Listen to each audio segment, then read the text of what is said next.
I'm back. I hit a wrong button because I'm silly.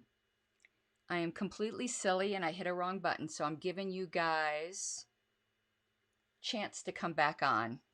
I am so silly. Okay, letting the audience build, but I'm not seeing anyone come back on.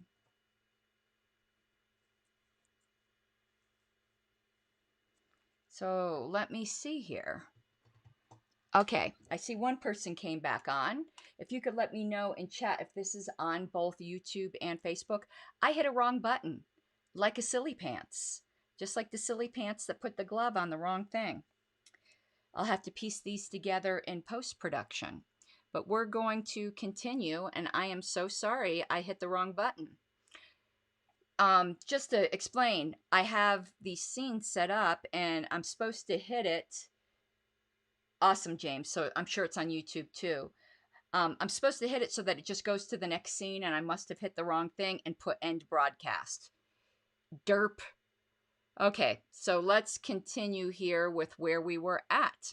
What did this look like in actual salary? So come to find out, the women actually earned more money than the men in total pay, but also on a per game basis. The men's national team are actually the ones being underpaid based on the numbers. And one of the more interesting pieces about this is if the teams switch contracts, the women's national team would have gotten paid more under the men's deal, but the men's national team would have also been paid more under the women's deal. Now, after the judge threw out this lawsuit, Joe Biden wrote this: to the women's U.S. national team, don't give up the fight. This is not over.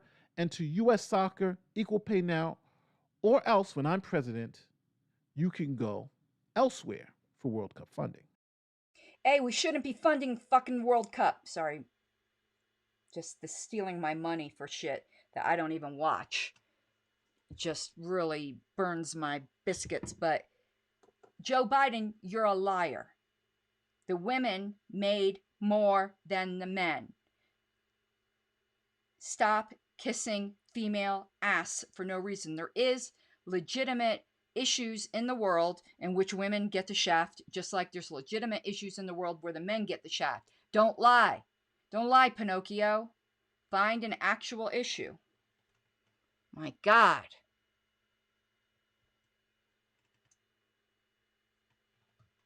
Okay, I think that might be it for this guy, and we're going to go on to another segment, but I'm not sure. Let's find out. And we see this in school constantly when teachers like, all right, this is what we're going to discuss. Here's the range. They do it over and over. They rehearse you, but that gets people ready for not be creative thinkers and to basically say, all right, the menu has been chosen for me, always by some elite, usually unaccountable to anyone.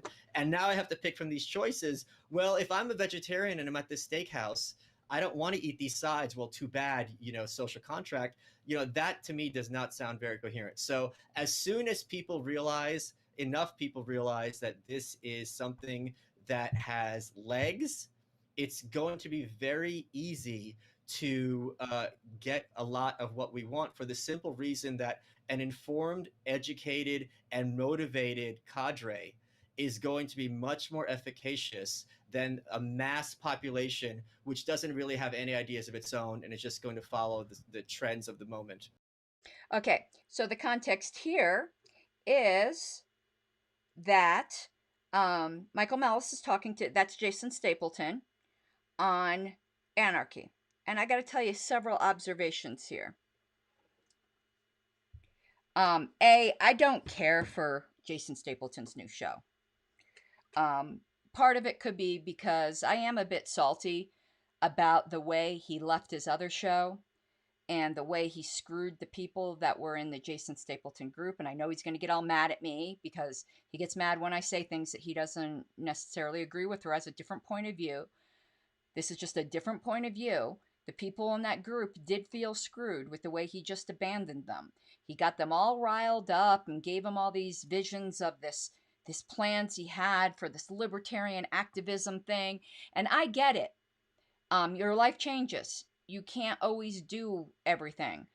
but he didn't really explain it to them. It was very cocky and arrogant. But even though I don't care for his new show, Wealth, Power, and Influence, to me, the name is just so pretentious. Jason's attitude, though, is not as cocky as it used to be. He's much more humble than he used to be, and I do like the new attitude. Because it used to be, when you talked to him about anarchy, he was just an asshole. And at least he was, when I saw he had Michael Malice on about it, I thought he was just going to be a big asshole to Michael Malice. And he wasn't. He was very, very respectful. So I want to give credit where credit is due.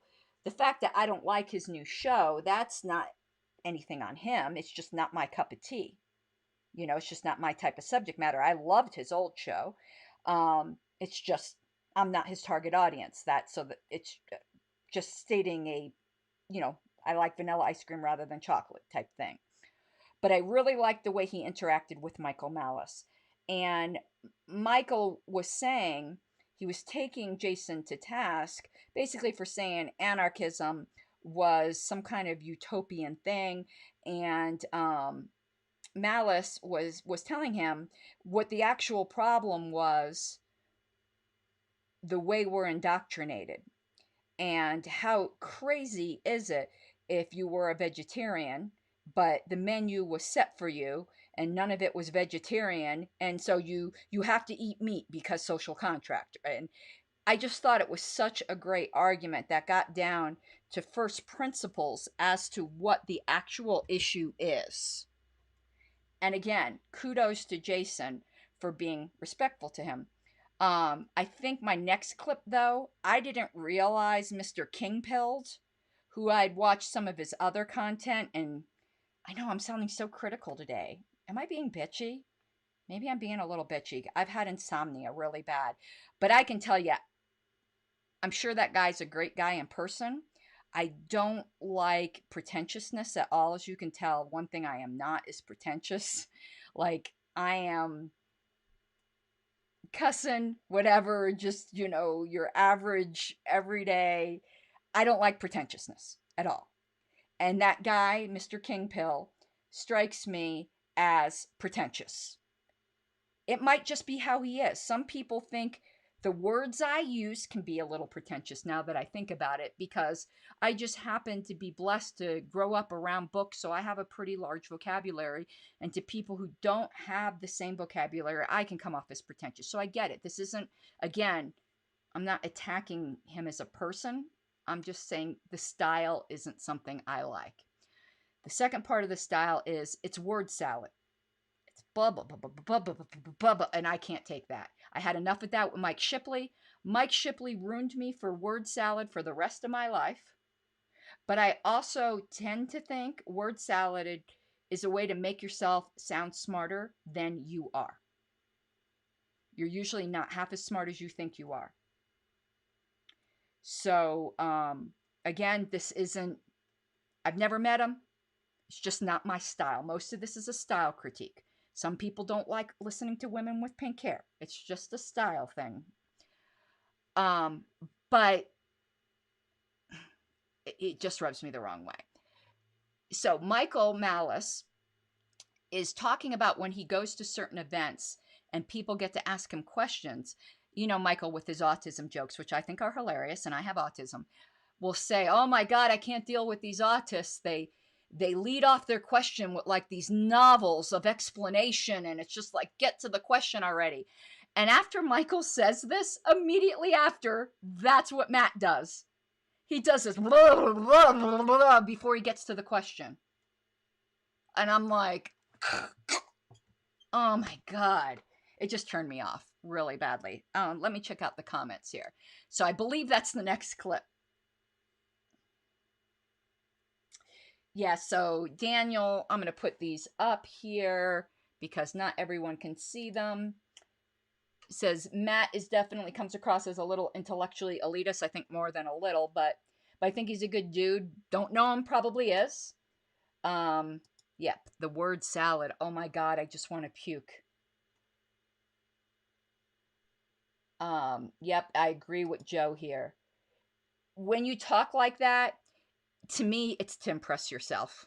Sorry, that's just my opinion.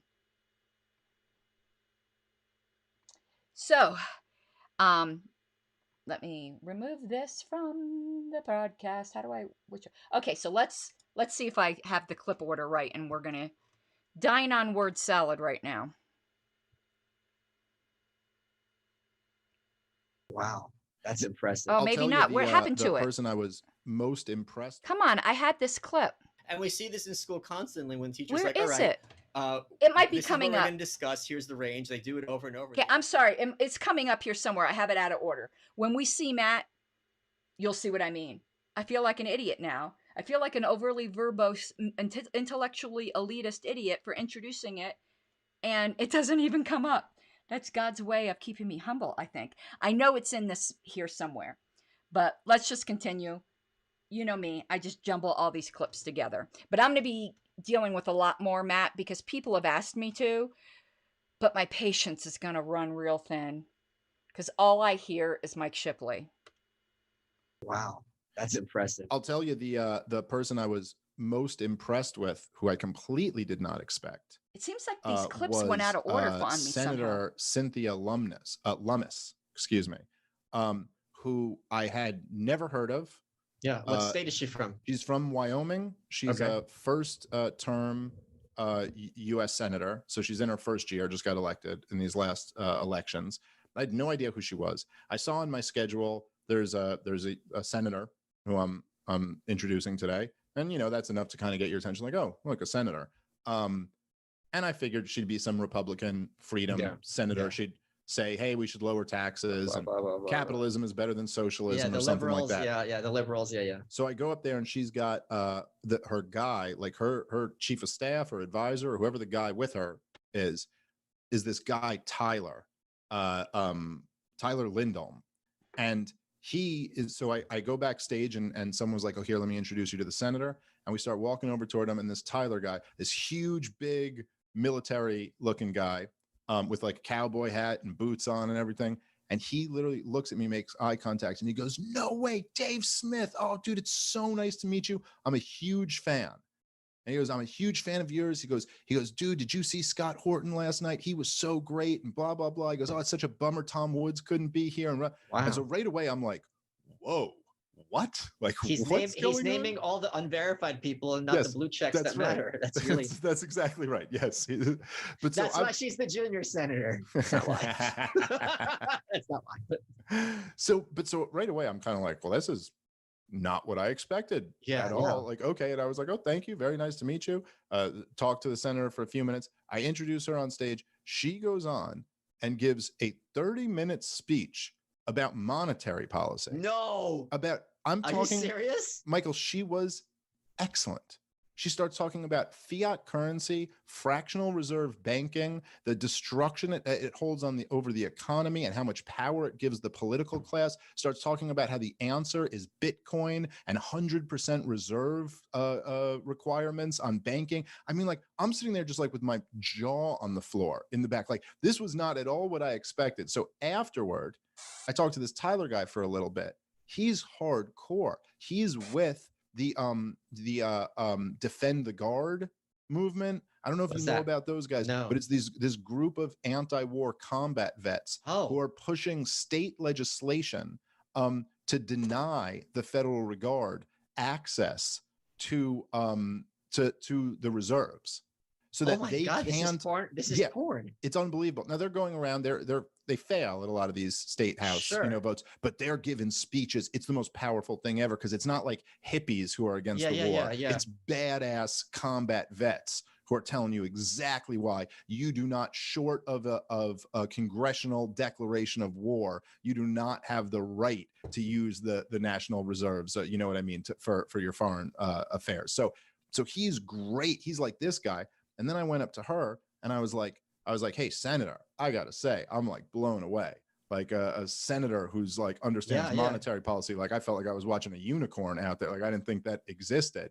And she points over at Tyler and she goes, well, I got a good teacher. And I was like, wow. So this senator has someone really great in her ear, and it's not just like he gave her some talking points and then she went out and said them. He sat her down. He sat her down. He got her interested enough that she started reading this stuff on her own and is now really talking about it. So that's like, I'm singing her praises coming out of that thing. Okay. Yeah, so Reardon gave the context. Dave Smith is talking about Freedom Fest that just happened in South Dakota. And a Republican senator that I'd never heard of either, out of Wyoming, first-term senator, and is someone to look out for. And he really sang her praises right before I even started that clip. Said he thought she was better than any of the ones that are there now.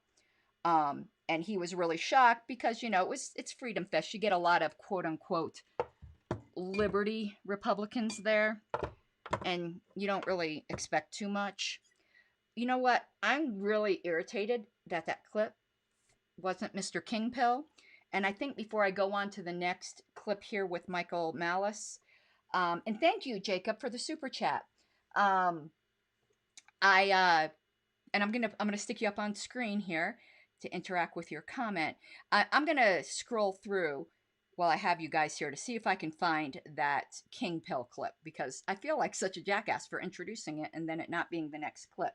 And let me stick because I want to thank Jacob. Thank you so much. And the second most consistent motherfucker. Okay, well, let me see if I can find this Kingpill clip here a second. I got my microphone in the way if you're wondering why I'm like looking all to the side here. So just give me 1 second. What did I title that show? Like you guys would know, but Michael no, it's not. What did I call it? MM1, MM2? I think it's this clip here. Let me play this and see if this is it. But to Matt's point, I agree with everything that you're saying. But to Matt's point, is this just going to be a boom and bust cycle like we see in economic activity, where we break it down and we get to the a kind of anarchist society, but then as those with wealth and power and influence begin to then impose their will, that we're going to have the state or government is going to emerge again, and we'll have to go this through isn't this it, but this is also one I missed. What Matt said is really kind of the crux of my big struggle with it. Let me give you an example of why I don't think that's the case. Real life examples. We're all old enough men that we remember when we were kids. If you had something like the MASH finale, the Super Bowl, the Oscars, you could get a working majority of Americans, if not even just the TV viewing audience. I think literally a majority of Americans watch some of these events.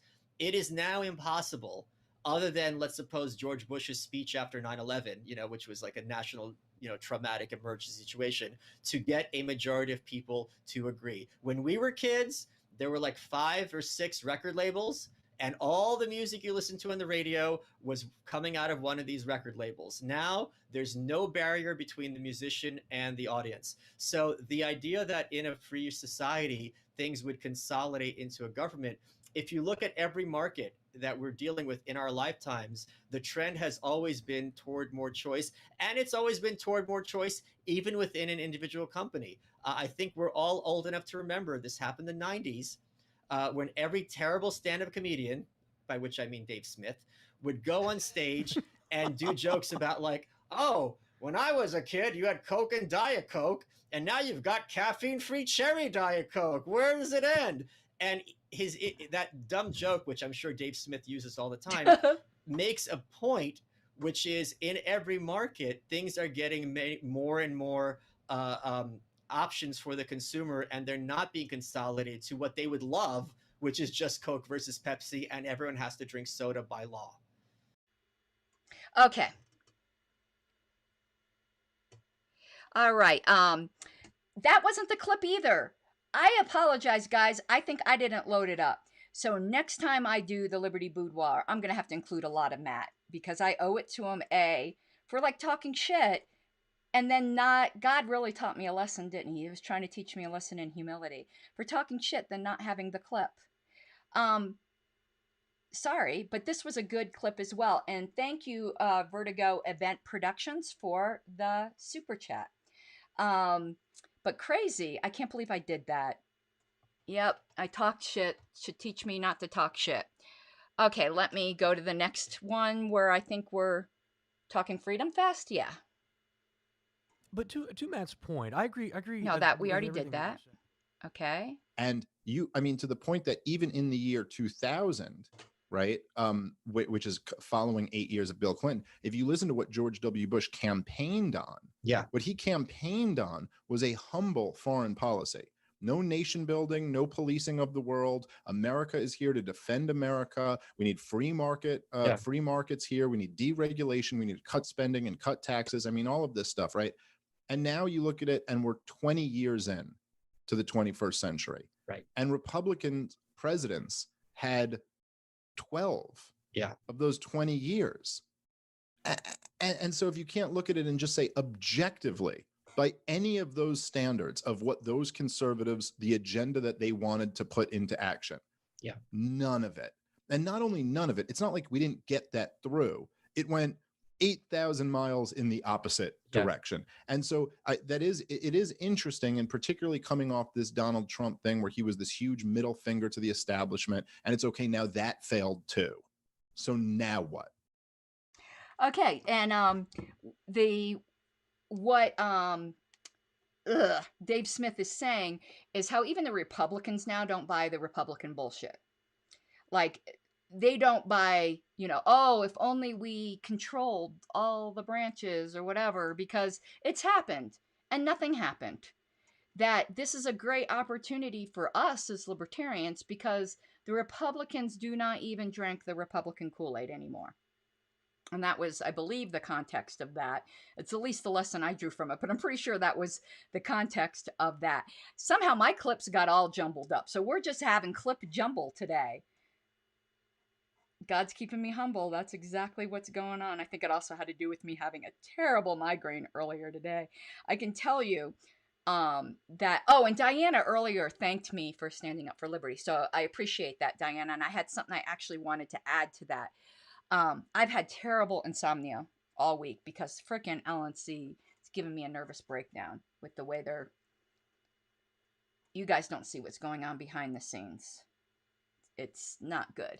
But I wanted to address something else. Those of you who are reading the LNC list, I got an alarmed email where people had, at least one person, and I can't tell whether they were a supporter or not a supporter. It wasn't a hostile email. It was a genuine question email that, was I now going against transparency because there's a discussion going on where I said I am not turning over all of my LNC emails to the investigatory committee.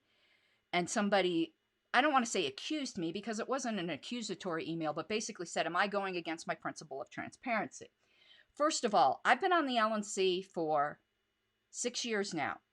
This New Hampshire thing is the span of about 3 months. They don't need emails from 6 years ago, okay? They don't. But that isn't even it, because I don't even really care about that, to be honest with you.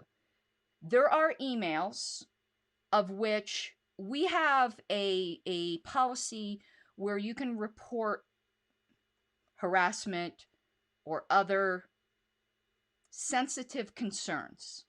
And in the past, I had reported a situation in which I felt my personal safety was in jeopardy. I do not want other people to see these sensitive emails. This has nothing to do with New Hampshire. But I reported this concern in confidence. And if the person I was reporting read these emails, I could be in danger.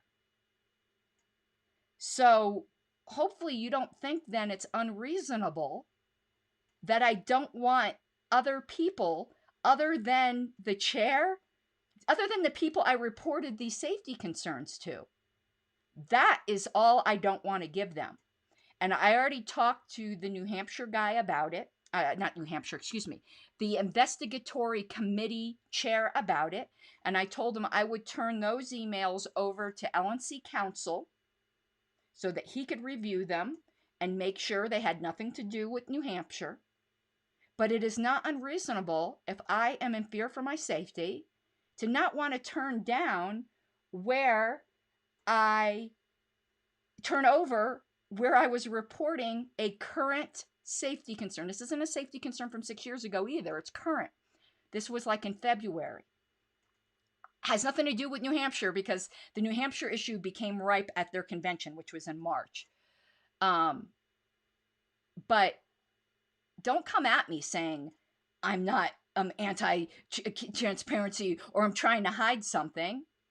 I have a legitimate right to where I, under the policy manual, under a strict policy of confidentiality, reported a safety concern. Anyone who's coming at me for that can go fuck themselves. Other than that, I don't care what they look at. Though I do think it is completely unreasonable for other LNC members to say you turn over your entire email box. It should at least be limited by date because things from last term have nothing to do with this one, even if they just limited it to this term. There are fiduciary duties I have to this party for contract negotiating and things like that. And yes, of course, the members of the investigatory committee are under an NDA. Just because you're under an NDA, the person revealing information is still supposed to take reasonable precautions that you don't let people see things, because this has nothing to do with disclosing. I'm just going to make up shit out of the air. But let's say there was a contract negotiation email that had nothing to do with New Hampshire. And then in the future, one of these members of the committee end up in some kind of contract negotiation with the LNC. They can't unsee a contract negotiation from the past and take advantage of it and get some kind of bargaining advantage from it. You can't unsee that. An NDA doesn't help that. So I, as an officer, do have a fiduciary duty to this party not to give to them things that have absolutely nothing to do with New Hampshire, because it can cause an advantage to people in the future. The NDA is just to protect us, A, from anything that is relevant that's confidential, or if we accidentally send something. I work in law. I know how discovery works. And people coming at me for that are just looking to try to discredit me. You know, it's just ridiculous. And if I have to get an attorney to help me with this, I will. But don't come at me. You know, my commitment to transparency is only beaten by Star Childs. You know, I've proven myself. I shouldn't have to prove myself every single damn day. But I certainly shouldn't have to turn over emails that have to do with an ongoing security concern that I have. That has absolutely nothing to do with what happened in New Hampshire. Nothing. Hold on, I'll go to the next scene once I can let go of my hair here. But in case anyone saw those emails, I wanted to explain what that was all about. But the LNC is now bullying me about that. And they know damn well, this is what's sick. A member who reads this and doesn't know that I'm talking about a security concern, okay, it's a very legitimate question going, what is it that I don't want to turn over? But the LNC knows damn well what I'm talking about, and at least one LNC member is still bullying me about it. You think that's right? I don't think that's right. One of the things people in the audience don't appreciate, and this, I had this conversation with Michael Knowles because he's like, oh, you know, we don't have the numbers. I'm like 9 people made this approach to his country, regardless of what your opinion is about abortion. It was all you needed was those 9 people, and there's nothing you can really do about it, right? So what people don't understand is that any political system is always going to be the organized minority against the disorganized majority. This is the basis of rent seeking, which is, I hate that expression because it doesn't have to do with rent. But the idea is, okay, I'm an anchovy farmer, right? I want to have subsidies for anchovy farms. You and Lewis and everybody else do not have an opinion, so you're not going to fight. It'll be very easy for me to get that senator on the phone, be his lobbyist, and be like, all right, we need anchovy subsidies. Give me $1 million a year. he has to type in one sentence. No one's going to know. Yeah. I get my money, and you guys, between all of you, have to pay a penny each. But there's this asymmetry. So it's the same kind of thing. If you have enough people and everyone else just floating around, not knowing what's going on, or just following their nose, or looking for their keys where the light happens to be, that is how a lot of change gets affected. That is so absolutely true. And I wish more people would understand this. We don't need a majority to affect change. It's funny, when I'm doing the People's Party opposition research, they understand this. They understand they don't need to get a majority if they're looking more at electoral victory. But like, they understand that if they got 2 or 3 people in the Senate or the House, they would wield tremendous influence, because they would end up being swing votes. They would end up, people would have to be coming to them hats in hand to try to get the votes. You do not need a majority. Haven't we figured this out when the Republicans or the Democrats, but lately it's been the Republicans more often, get all butthurt when we beat the spread in an election? They say we spoiled it. We have tremendous influence there when we can beat the spread. But to his point, a motivated minority is always the world changers. Always. Most people are too busy just trying to make ends meet. A motivated minority changes the world. And that's a point both Dave and Michael make often, and it is so, so true. And this is a big complaint about Washington, that they have these huge bills that no one reads. It's literally impossible to read them. And so it could be worked in a nefarious way, but it could also work in a positive way. When you pass a bill like, oh, let's just make it so you are allowed to use Bitcoin at this store, by law. Oh, okay, well, I don't know what the hell that is, but what do I care? Yeah. And then all of a sudden, you have all this kind of cataclysmic change. Yeah, I completely agree with you. And it's not, you can, and it's not like it's a false choice to say it's not a matter of like that we don't need more people, but the idea that we need 51% is completely ridiculous. By the way, 51% isn't even what it takes to win an election, because like half the country doesn't even vote in the elections. You're already down to like 25% to win an election. But if you had 10 million really competent, passionate, intelligent people who believed in freedom, in positions of influence, who are like, or just influential people in their communities and stuff, this would be a drastically different country. Like drastically different. And so that kind of model, like, people need to appreciate more, just how few people it takes in the right places to affect change. I mean, Teddy Roosevelt got elected by one person. Yeah, is that right? So, well, Leon Salgas, he shot McKinley. Right. Oh, right. Yeah. And then now he's the president. So there's just lots of examples that are not as nefarious as that. Where I love how Dave goes, "Oh yeah, go on." It's like he thought there was some kind of weird history you didn't know. Oh, and Diana, if you're going to be in Reno, we will definitely meet, and I will collect that hug. And thank you so much, Matt. Matt had said, I'm here and I support CAH and all the ugly hard work she does. I appreciate it. Anyone else, I don't know if ladies or guys, when you curl your hair and you get that like heat spike, and it just makes my head itch whenever I get that too much heat. Heat makes me itch. I don't know why. Okay, I'm going to be combing this out. I know it's all crazy looking. I'm going to spray it, let it cool down, and comb it out. But I think we need to take heart by the fact that a motivated minority changes the world.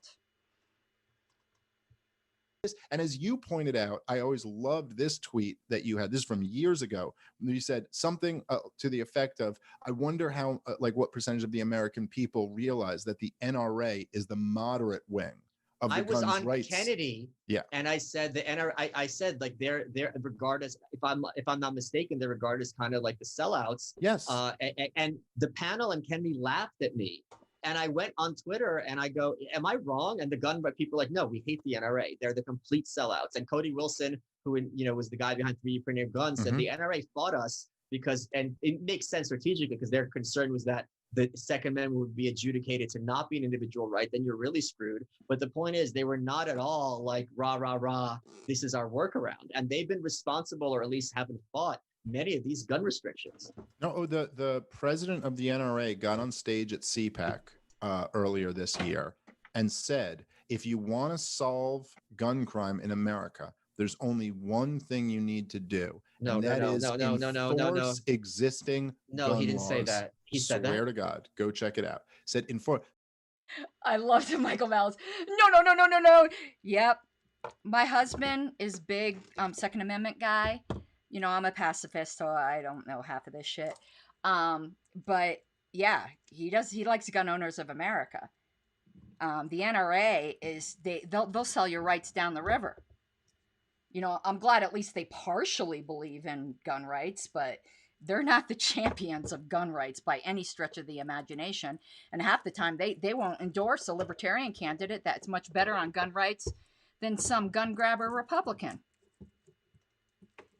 Something else I wanted to, there was a comment earlier that the Free State Project should have chosen Wyoming instead of New Hampshire. I think they were looking at Wyoming. But speaking of Free State and libertarians moving and changing someplace, next week my interview on unsafe spaces is going to be out, where I talk about the island of Niue that we can take over. So when that's out, I'll shoot you guys the link. I think you might be really, really interested in it. And maybe we'll all move out to the coast of New Zealand. So his big pitch is you don't need to add more gun control. You just need to enforce the laws that are already on the books. So that is, now I'll tell you, there's a whole bunch of people in the gun rights community whose position is abolish all gun laws, which is not at all the same position as enforce all gun laws. That's the Libertarian Party position. Abolish all gun laws. There's no excuse for any gun laws. None. None, none, none, none, none. There was this great meme of like a list of democratic principles, you know, like open borders and like trans kids and not those democratic policies, but like typical like laundry list of ostensible leftist positions. And then the right, you had this boomer wearing a MAGA cap saying, "I want all that, but legally." It's like, yeah, okay, buddy. Yeah, that's exactly it. I know that to me was funny. The MAGA people always got me crazy. I'm not against immigration. I'm just against illegal immigration. So, in other words, you care more about form over function. You don't really care about it. You just want people to jump through the hoops you want them to jump through. Get out of here. But so I don't exactly understand, why some of these guys, I think in reason, those types would be playing this game. I mean, I know that like Brian Doherty, who I like a lot, he's a really great writer and he's really written some great stuff. Do you know how he signed my book, Radicals for Capitalism, per my request? How? To my, I'm not going to say the word, but to my N-word, Michael Malice. Really? Yes, GGA. It's in there. That's okay. That's pretty incredible. Yeah. But like there is a thing, like he wrote an article recently about the kind of like civil war in the LP and like the whole kind of like takeover of the Libertarian Party. And there is just a thing, and I'm cool with like the Reason guys. And I think I'm going back on Nick Gillespie's interview thing this week. You have to ask him why they pretended the Anarchist Handbook didn't exist. Okay. Absolutely. I absolutely will. Challenge them because they're talking. Absolutely. Because it's not like, by the way, it was the #1 book. It's not like as if there's like, oh, there was a book that I think is important that you ignored. It's like, it was the book. There's no denying it at this point. Like, but I will say to Brian, like the thing that just kind of like, to me, I'm like, I'm so like accessible to you guys. And we run in so many of the same circles and all of you guys know who I am. And you're writing a story about the insurgency in the Libertarian Party. Like, dude, shoot me a message. Wait, they didn't call you? No. Didn't ask for comment. You're joking. Didn't ask for anything. And I'm just kind of like, look, man, like obviously. Wait, you're kidding. You have to be kidding. No, nothing. Didn't reach out to me at all. Nothing, no comment from me. And I'm like, look, I'm not having like some big head here. Like, look, I got to interrupt you. I'm sorry. No, stop. Okay. I'm going to disagree with both David Smith and Michael Malice here, and I'm going to laugh. This is the article that came out right after my whistleblowing. I'm the one who alerted Reason to this. I contacted Reason and gave them the story. That's why Reason didn't think they needed to talk to Dave Smith. They had the whistleblower on the LNC. So sorry, Dave, you are being a little... They had the source they needed. Maybe you didn't realize that, but I'm the one who called them about the story. But what's funny here is Michael, and I adore him, is being a little hypocritical here. Because Michael Malice has spoken multiple times about what's going on the LNC. And in fact, he just did so a little bit recently. I think I'm going to have the clip. I think it's coming up. He's going to have the clip about it where he gets things a little wrong. So Michael's taking Dougherty to task for not going to the original sources. Meanwhile, I've written Michael and said, if you want to talk about what's going on in the LNC, here's your original source. And he's never followed up on me with that. So why are you getting on Brian Dougherty's case? Now, I love both these guys, but they're wrong here. Dave wasn't going to add any additional information. The story was not really about the Mises Caucus. It was about the corruption on the LNC. And I know more about that than Dave does. And I love him. Please hear me. I'm not trying to be critical. And Michael, don't bitch about people not going to primary sources when you've had the whistleblower on the LNC offer to talk to you and you don't even respond to the private message. Now, I'm not butthurt or anything. I would be like, he's probably best that he doesn't answer me because I probably would fangirl so bad. It's just not even funny. But the fact is, glass houses here, guys. Glass houses. Or at least Michael.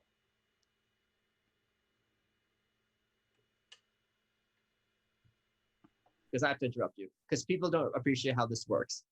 How it works with journalism is, let's suppose I'm the New York Times and I want to do a hit piece on Dave Smith, right?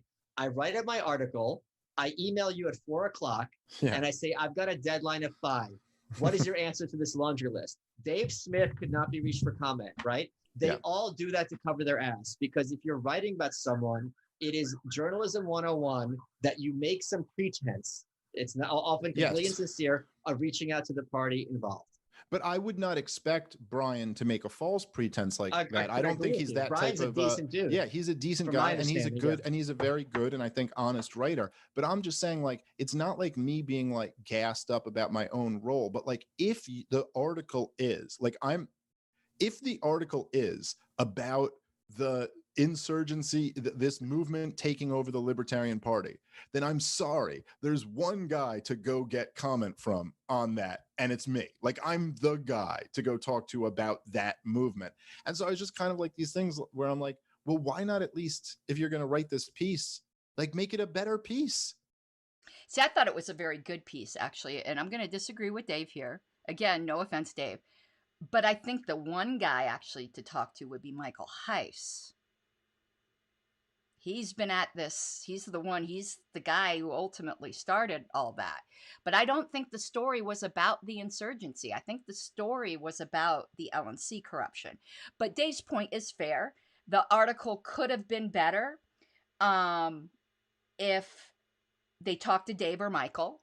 But perhaps I'm prejudiced by the fact that I was working with Brian on this. This article was supposed to be out 5 or 6 days before it was, and it kept snowballing, and they kept talking to more people and more people. There's always more people you could talk to. So I think Dave's got a decent point. But Michael Malice doesn't have a leg to stand on to be criticizing Dougherty here, since Michael's not even made the slightest attempt to talk to somebody on the LNC, and I offered to talk to him. And me or Joshua Smith would easily talk to him. We're both accessible to him. So, sorry, Michael, you're off base here. You're adorable. You're adorably off base. I have news about the LP, which will interest very few people, but will interest you. So all the Libertarian Party business is public. There's a Google Groups that is publicly available. Mm-hmm. And if you're someone who happens to spend a lot of time at home with nothing to do, and you know what they say about idle little hands, well, there was drama because, to refresh people's memory, because this is so inside baseball and boring, there was basically the woman, Gilletta Jarvis, who basically declared herself to be, I am the Libertarian Party of New Hampshire. She kicked out everybody else unilaterally, passed a series of bylaws unilaterally, including a loyalty oath. And then people are like, you can't this isn't just like breaking Libertarian Party policy. You're breaking the law because you're holding on to assets that don't belong to an individual but to the party. Yep. And there was some drama with the head. Is it Joe Bishop Henchman is his name? Joe. Where there was drama because basically he backed her up, but people were like, wait. Then he's saying there was a third party involved. Who is it? And he resigned. Well, I don't know if you know this. Oh, I don't. They went into his emails and they got all the emails where he was discussing about this, and they're doing an investigation. I'm not accusing him of anything, but they did this. I think they filmed it to show that they're not just hacking, Right. reading personal stuff. And then they got out of it and they logged out. But what happened, the backstory with that New Hampshire thing is currently an ongoing investigation, and they have the receipts. And I would point out, even though he's blocked me on Twitter correctly, there's no mention of the Libertarian Party in his Twitter biography, which you would think if you were proud to have been a chairman, even if you left under, like I hate what the party has become, you still could have been like, I was chair of the LP when it was something to be proud of. It's quite a resume accomplishment to be head of a party if the party matters that much. So that's where we are with that. And I am very, very interested to see what's going to happen next. Yeah, I would be very interested to see that. Okay. Now, this just makes me laugh in light of what they said before. Let me put Jacob's comment on the screen here. I lost my mouse. I need to get that mouse shaker add-on. So Jacob said, sure, but someone, Heist or somebody. You're not part of the caucus, so you should have been interviewed for your role in the LNC, but someone from the caucus should have been interviewed. I think that's a fair point, but in Dougherty's defense, I don't think the article was about the caucus. But I'm not going to pretend that's not a fair point.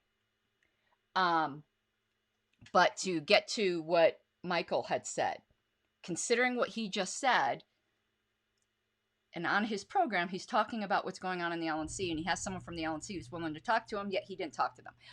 And I have offered. I didn't offer before this, though. But he knows I would talk to him because I said so on Twitter, but I've since PM'd him. What he said here is not correct. Or at least the inference he gave isn't correct. Though, in listening to it again, I do think he said something outright incorrect. Yes, JBH's emails have been reviewed. But Michael said, and he said the emails where he was talking about this with Jarvis was reviewed. That's not true, Michael. It might be true, but you don't know that. I don't know that. We don't know what's in his emails. It's been reviewed by the committee, but we don't know. Do you want my opinion? I don't think he talked about this with Jarvis on his LP email. That would be incredibly stupid. I don't think his emails are going to show a damn thing. So be cautious, because you went on your show and said that we've looked at the emails where he was talking about this. All you can say for certain is all I can say for certain. His emails have been reviewed. That's it. We don't know if they show anything. And I would... JBH is an attorney. He's smarter than that. Well, I thought he was smarter than this whole thing. But the plan, I disagreed with Dave on this before, where Dave said the plan was stupid. I actually think the plan was brilliant. So I don't think we're going to find anything in his emails. I don't think we're going to find anything in anybody's emails. This isn't a legal investigation, so we have no right to ask for anyone's private emails. And I don't think any of it was even in his private emails. Michael would know this if he was, again, talk with someone from the LNC. JBH wasn't the primary architect behind this. It was a third person from out of state. JBH's involvement was bad, but he wasn't the mastermind, and I bet you it was all took place over the phone. JBH is a phone type of guy. I do not think we are going to find anything in the emails. He'd be incredibly stupid if he did. So, Michael was wrong there, and I'd be more than willing to tell Michael whatever it is he wants to know. He could just talk to me, and I would let him know. You could talk to me privately and then co-report it on a show. It's not like I'm whoring to get on a show or anything, though I obviously would be thrilled to be on a show. That's not my goal here. My goal here is to just get him accurate information. He doesn't, you know, he could just talk to me over Twitter DM, and that's fine. He doesn't have to do any of it, quite obviously, but I mean, I'm not trying to angle for a place on his show. What happened to Jarvis? Did she leave the LP? No. And I doubt she'll be leaving the LP. Let me finish putting on my lip liner here for a second, because it's bothering me that only half my lips are lined.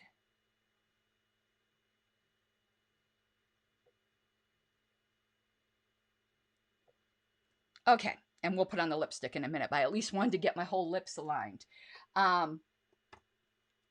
So I just thought that was interesting. Jacob, I would be more than glad to elaborate on why I think it's brilliant. I have said this multiple times before, but I know not everyone can listen to the hours and hours and hours of stuff. The reason the plan was brilliant is it relied upon the institutional inertia of the party. And we already saw that happening. The only reason the plan failed is because they didn't count on me having extra time Saturday night, within hours of finding out what happened, interviewing them on film. Nobody could have anticipated I would have done that, or anyone would have done that.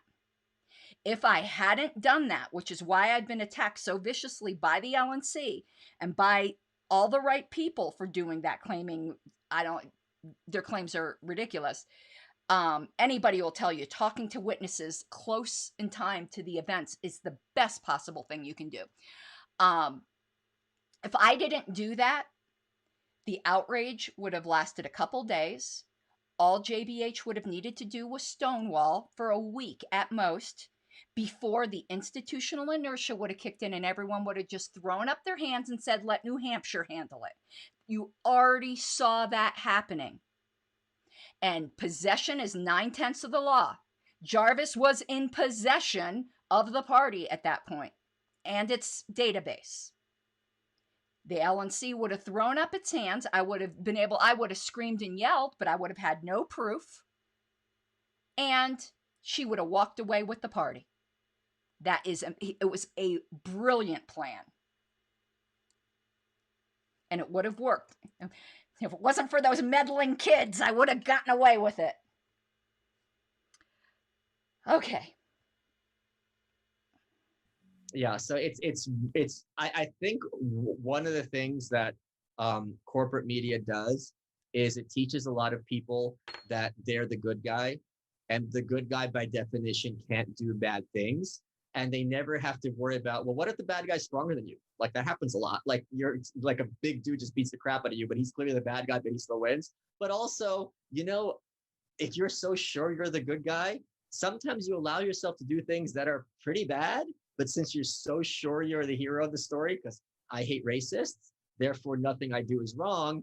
Like a lot of people will be like, yeah, I'm glad you hate racists. I think that's the correct position, but you're still doing some really shady stuff. And as an attorney, you should know a bit better. So I don't know what's going to happen there, but I really like it when people are in a retreat. And there, Michael is exactly right. They were justifying this as they're fighting Nazis. And you'll do almost anything to fight Nazis, won't you? So, yeah. And I was wondering what you guys thought. The reason I put on the red lipstick, because this hairstyle, once I had it done, reminded me so much of like World War II era. Isn't it kind of vintagey, where they all wore that bright lipstick and hardly any other makeup? So what do you think? I think I really got like the vintage girl look going on now. So that's why I threw on the red. And this is vintage lipstick too. This is from Be Same. This is Victory Red. Anyway, so I was wondering what y'all thought. But yeah, he's definitely right there. Now I'm going to ask y'all's opinion. I've got a bunch more clips, but we've been at this for a while. If you're interested, I'll keep going. If not, we can do part 2 another day. So if you guys let me know what you think. I'm getting a little tired, but because I've had terrible insomnia, as I said. Yeah, retro futuristic because it's dyed pink. If it was bright red, or a nice brunette, it would totally look whatchamacallit, authentically retro. Okay, so Diana wants me, so we'll keep going. We got a bunch of different stuff, and it's wildly different topics, but so we'll continue. And again, not, I always say this, and I get so incredibly awkward in saying this, but this is my job right now. If you're enjoying it and you're able to, super chats are appreciated, but otherwise, do not worry about it. But I have to do the self promo because this is my job right now. This is my life right now. So we're going to continue, but let me let you know what's coming up. I've got some Ben Shapiro, where he's ranting about trans stuff, and I just think he's so off base. Not necessarily even in his ideological issues on the trans stuff. Just his arguments are dumb. He's just making dumb arguments. I have something coming up which I'm trying to give fair warning that some people might find offensive because it's a fitness guy interacting with like a fat acceptance activist. I don't get into those issues. I don't really care what people do with their bodies at all. But the point he was making is ultimately good, but I like warning that this is coming up. And Diana asked if I made money off ad revenue. I do, but very little. Political content does not make ad money on YouTube. I probably, and I like disclose everything. You know how I am. I think last month, was it my last YouTube paycheck, nearly everything I made was off of super chats. I think ad revenue was like $30. Like it wasn't a lot, you know, might even have been less. I'd have to look, but political content does not make much in ad revenue. I mean, I'll take it. Listen, an extra dollar is an extra dollar, you know, I won't sniff at it, but the content that on YouTube that makes a lot in ad revenue is like the family channels or the toy review channels and stuff like that. So, and if you guys want me to start including different people other than Dave, Michael, Ben, that's who I tend to listen to. I'm going to start listening to that King Pilled guy. I'll take recommendations for other contents. I think I'm going to start listening to Jimmy Snow again. He just irritated me for a while, and start critiquing his content again. But let's continue. I have here we go. 1, 2, I have 3 fucking inhalers! 3! And I also have to carry this fucking iron lung with me anywhere I goddamn go! Just in case if these don't work and you have the nerve to tell me that you have a doctor's note not to wear this! If any doctor gave you that, it's because you're that fucking weak you can't wear a piece of cloth! You're a fucking selfish bitch! And if your husband does that too in public, I hope you both catch COVID! But I'd also like to point out the massive amount of privilege. This woman calling other people too weak to wear a mask when she is too weak to be in the environment without other people trying to do something to protect her health. That's the reality. That's the craziness of it all. Okay. Woof! And thank you, Jacob. I appreciate it. You always are so generous. Thank you so much. Oh my goodness. That lady. But he's right. Isn't this a weird society we live in where, listen, if you choose out of the goodness of your own heart to go out of your way to do things to protect other people, I think that's noble. And as a Christian, I think that is something you should do. But you have no obligation to do that. And you are not selfish if you don't. You are an entitled, whiny person if you think you can have a claim on someone else's life rather than being grateful. But he's going to go on now to say some things again, which might be a little offensive because it has to do with her appearance. Just fair warning. Let's go. is that this woman is so weak, she demands other people try to take care of her and then calls them weak or says that there's something wrong with them when they won't involuntarily help her because of conditions she has that are hers to bear or situations and lifestyle choices she has bared upon herself by making herself more obese, exacerbating her conditions. This is the reality, people. Like, no kidding. If you are young and healthy and you supplement vitamin D and zinc and everything like that, you should want, and this is going to be super controversial, but you should want your natural immune system exposed to everything in the environment it possibly can be to help keep a robust immune system along with the proper food, weight, exercise, vitamin supplementation for vitamin D and other things that we don't get enough of naturally due to our inherent lifestyle. If you do not want, as a young, healthy person, your immune system exposed to the environment so it can continue to get stronger and do what you want it to do, coupled with a healthy lifestyle, you should actually check yourself. And he's correct, though I have to say, just my compassion makes it, I don't like pointing out people's weight. For me, that just makes me uncomfortable, but he's right. She's at risk and has to wear all that shit, at least in part, because unless she has some kind of health condition, which very few people are involuntarily obese, she put that on herself. And now she's blaming other people and freaking the hell out. Lady, lose 200 pounds. Oh, I don't know. I'm not good at estimating weight. But that ain't other people's responsibility. You know? And yes, I also love Mountain Dew. And there was somebody earlier who said something that I wanted to bring up on screen, if that's okay, because I absolutely agree. So Banjo Playing Bison said, I'm autistic and I can't personally stand wearing a mask anymore. I'm autistic as well, if you don't know. I don't know if I've seen you in my chat before, but I too am autistic. And I have extreme sensory issues, like a lot of us do. And I can't take it either. Neurotypicals don't understand the severe sensory issues that autistic people can have. And it depends on the day. Some days it doesn't bother me, to be honest with you. And other days it drives me mad, you know? So, yeah. So, sorry, lady. You don't have a claim on my life, and maybe put down the cheeseburger. Just saying.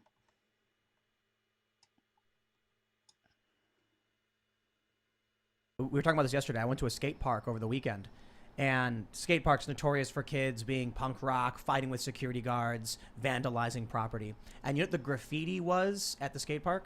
Black Lives Matter. Trans rights are human rights. That was the graffiti. And I started laughing. I'm like, that's like an Amazon.com, like big bold thing when you go on. It's an organization. It is mainstream pop culture. The embassies fly the flag, and little kids think they're being rebels by adopting a message that is used by U.S. embassies and Walmart.com. Right. That is youth indoctrination.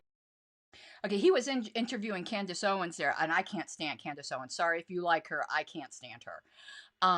But that is so funny. That's the only Tim Pool clip I have. But I am starting to watch Tim Pool. You guys recommended it, so you'll start seeing more Tim Pool clips. But he's right. It's not edgy to do Black Lives Matter right now. You could go buy Black Lives Matter crap at Walmart. The minute the corporate is bought onto it, you're not a rebel, dude. If you're a kid in a skate park, come on. Find some real rebellion, why don't you? And why do I play a lot of Ben Shapiro clips? I try to find at least popular people that are somewhat respected within their genres. I obviously do not agree with Ben Shapiro on a ton of things, but he does make some good points, and I think we're not being fair if we don't recognize that. But if you want to see something really annoying, check out his sister. I need to start doing some more critiques on his sister. Oh, she is something. I have some old ones on my channel. Her name's Classically Abby. Oh my goodness, she is annoying. And pretentious as hell. Way more pretentious than Mr. King Pill, by the way. I need to do some more Classically Abby videos just for fun, just for shits and grins. how much of this is, big government and big business ultimately are, I think a lot of libertarians like to see them as diametrically opposed, Right. irresistible force, immovable object. And no, these, they're kind of like twin sons. Yeah, well, this is what Rand got completely wrong and Rothbard got completely right, is that this is the crony relationship between these big companies and the government is to both of their benefits. And yeah, of course, I mean, why would Facebook be asking for regulation when they can regulate their own company however they want to? It's because they want that regulation also enforced on would-be competitors. And this is nothing new. I mean, Walmart was pushing for minimum wage laws forever. Right. After a long time, they Yeah. pushed against it, and then they were like, hey, you know what, we can suck it up and we can put a lot of people out of business. Yeah, they realized it'll actually help them. And this is true across. If you look at it's probably 90% of regulation is lobbied in by the big businesses in that industry because it benefits big business to have much higher hurdles to jump over for upstarts. Okay, and yeah, you guys notice it's Dave again. I love Dave. So if I critique him every once in a while, y'all know, like, I love Dave. But this is Dave where before he talked that he might be talking with Reason Magazine, Nick Ulepsy. That's what this is. And the topic was his potential presidential run and his critique of libertarians going, but it's a private company type thing. And he's making the points here that big business is in bed with big government. They're not sheerly private businesses. Now, I also make the point, which I don't know if Dave agrees with. It's more of a left libertarian point, is I don't believe corporations are legitimately libertarian to begin with. They're not people, and I don't have the compunctions against punishing corporations that I do against regular people. If we have a debate where people are, or a convention where people are stripping and having debates about driver's licenses and stuff like that, then we'll be viewed as the joke. Okay, I disagree with him. This is where, listen, who was it that said I'm the second most consistent motherfucker? I'm vying for number one. You want to know why? Because I'm more radical than Dave is, I think.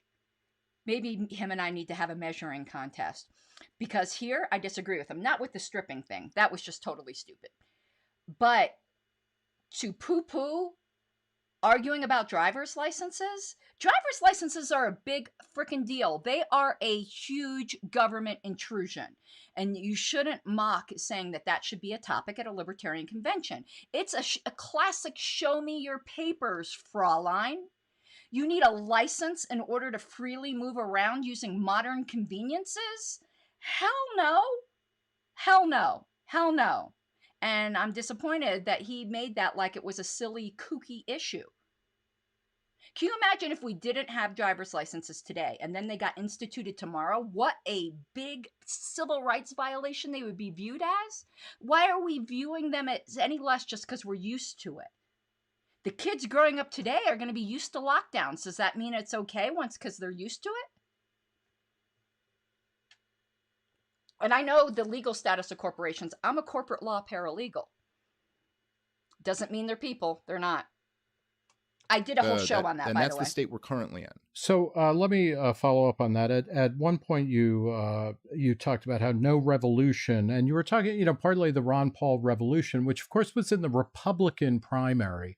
He did not do particularly well as a Libertarian Party candidate. In 1988, he got 431,000 votes, or half of a percentage point. But you said no revolution will succeed unless it's based around love. Can you kind of expand on that? Well, I think that you have to that libertarians particularly, but just in general, that you have to let people know that we are not, what the knock on libertarians, right, is like this kind of, oh, you care about profits more than you care about people, or that you just want to not pay taxes. Right, or it's the Rand thing. You're yes. the virtue of selfishness. Which, Rand wrote some really great stuff, but I think she did not do us any favors in that department in kind of playing into that stereotype. And that's just not really, at least from my perspective, what drives me to be a libertarian. I mean, I'm a libertarian because I care about and see how states destroy human lives, slaughtering people, imprisoning people, financially ruining people, destroy families, destroy prosperity. And so it is our love for, you know, other people and our humanitarianism that drives us to be libertarians. So that's kind of what I meant about that. Yeah, I mean, I think that's very attractive, you know, and a good way to put it. But it also seems that the Mises Caucus, in general, is constantly harping on people for being squishes, for being sellouts, for being cosmetarians, beltway libertarians, regime libertarians, things like that. And you know, I two questions about that, because you also have said that, you know, what was great about Ron Paul is that he would coalition with anybody. I mean, he worked with people like Dennis Kucinich and Bernie Sanders and whatnot. So, you know, can libertarians get along? And you've pretty eloquently in a couple of speeches I've seen you give, you know, talk about how, like, well, you know, we have to stop hating on each other first and foremost. But that's like what a lot it seems to be coming out of the Mises caucuses at the state level. And I guess, how do you address that? And then the second question is, you know, is having a ideologically purified candidate, which seems to be the goal of the Mises Caucus, how does that play out in presidential elections? Because when you have cited people like Ron Paul and Harry Brown, these are people who never got more than half of 1 percentage point in a presidential race, whereas, you know, such people as Gary Bake the Cake Johnson, you know, got up to 3.3% of the popular vote. And Joe Jorgensen, you know, we must be, you know, whatever it was, you know, affirmatively anti-racist, got 1.2%. You got the second best, you know, showing in the popular vote. So I guess my question is, how do you get the Mises Caucus to love, you know, Okay, I'm going to stop here because this is an extra long clip and so many issues just flew by and we got a couple on chat. Thank you, Jacob. I thought you were calling me second, so now I'm thrilled. I think I'm going to get that t-shirt, and next time I see Dave, I'm going to be like, no, bitch. No, bitch. Wow, a lot to unpack here. I think Nick Gillespie is missing the point. Missing the point of the Mises Caucus. And I also think he's missing a nuance in what Dave said. Why does it seem... Okay, Dave's point was that we need to have an empathetic message of love or motivated by love. But what Dave was talking about, as far as I understand, is in our messaging to non-libertarians. He wasn't saying we shouldn't love each other as well, but he was talking about how we need to message to people who do not yet buy the message of liberty. Nick spun that to, yeah, but Mises Caucus people are mean against other libertarians who they perceive as sellouts. Two totally different issues.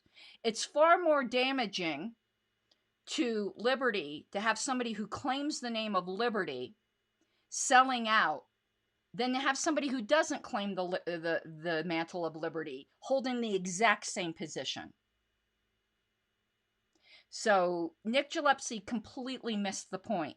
Yes, anybody, myself as well, you're going to be more critical of those, ooh, and I got some lipstick on my face, of those within than those without. I think Nick's a little upset because Reason gets called Beltway libertarians quite a bit. So I think they were talking about two totally different things. And I do agree with Dave that we need to have empathetic messaging to those who do not yet claim the mantle of liberty. But I do not think that means you're unloving if you're internally critical of those you think are selling our message out internally. Now, here's where I will disagree. And perhaps this is going to be a shocker. I know everyone keeps calling Dave the Nazi and he's so mean and all this. I'm going to disagree with him on motivations. But it should be no surprise to you guys because I have told you I'm as hard of a deontologist as they come. I mean, I firmly, and I think my actions have proven this over this year. I'm a firm believer in though the heavens may fall, do what is right. Okay? I'm unbending. I am not motivated by some kind of overarching love for humanity. I do have a love for humanity, and I am empathetic, and I think it's important to be, but that's not my motivation. And Dave claimed it was his, and that's fine if it's his. That's not mine. Mine is sheer cold ethics. Now, it's fortunate that I believe I'm going to go back to something that's a key point of the Radical Caucus. And the Radical Caucus has one of their key points that gets people all butthurt till they understand what they mean by it, is that natural rights are utilitarian. That is the one of their points. And people freak out because they hear the U word, because we're not utilitarians.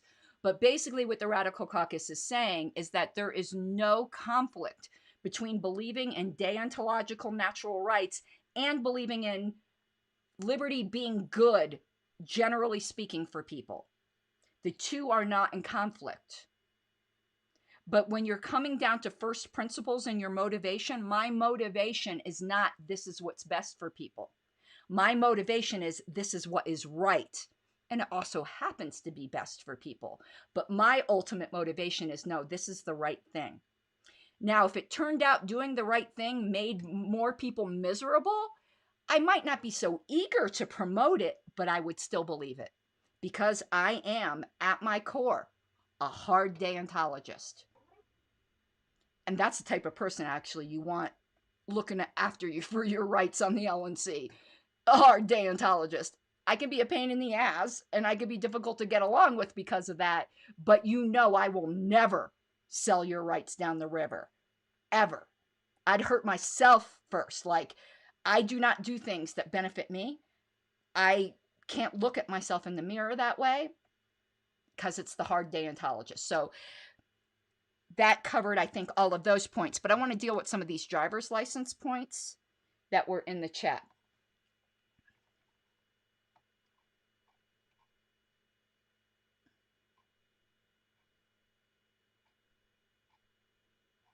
One second here. H. Reardon said, there might still be driver's licenses the state did not issue them. The context of mine was state mandated. I have no problem if auto insurance companies required some kind of certification of competency before they would issue you insurance. My context is always state mandated. I do not have a problem with an auto insurance company deciding they do not want to insure you or charging you more. The same thing goes here with the commercial thing.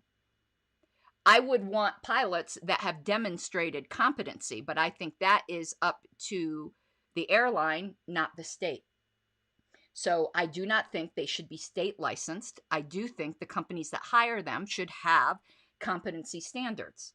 We will all point out, like underwriting laboratories is a certification for the safety of electrical items. It's not state mandated. It's a private certification company. I'm a certified paralegal, which means employer knows that I know what I'm doing. That certification is not issued by the state. It's by the National Association of Legal Assistants, which is a voluntary organization.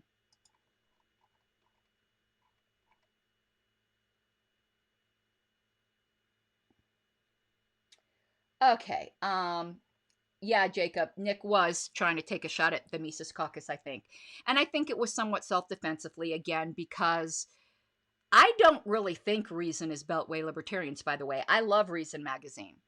But I know some libertarians do and call them treason instead of reason. I'm aware of that. So I understand he's probably a little self-defensive.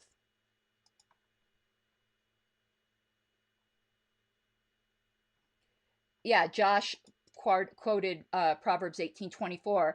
A man of many companions may come to ruin, but there's a friend who sticks closer than a brother. I would also add, faithful are the wounds of a friend, but the enemies of but the kisses of an enemy are deceitful. And as iron sharpens iron, so a man sharpens the countenance of his friend.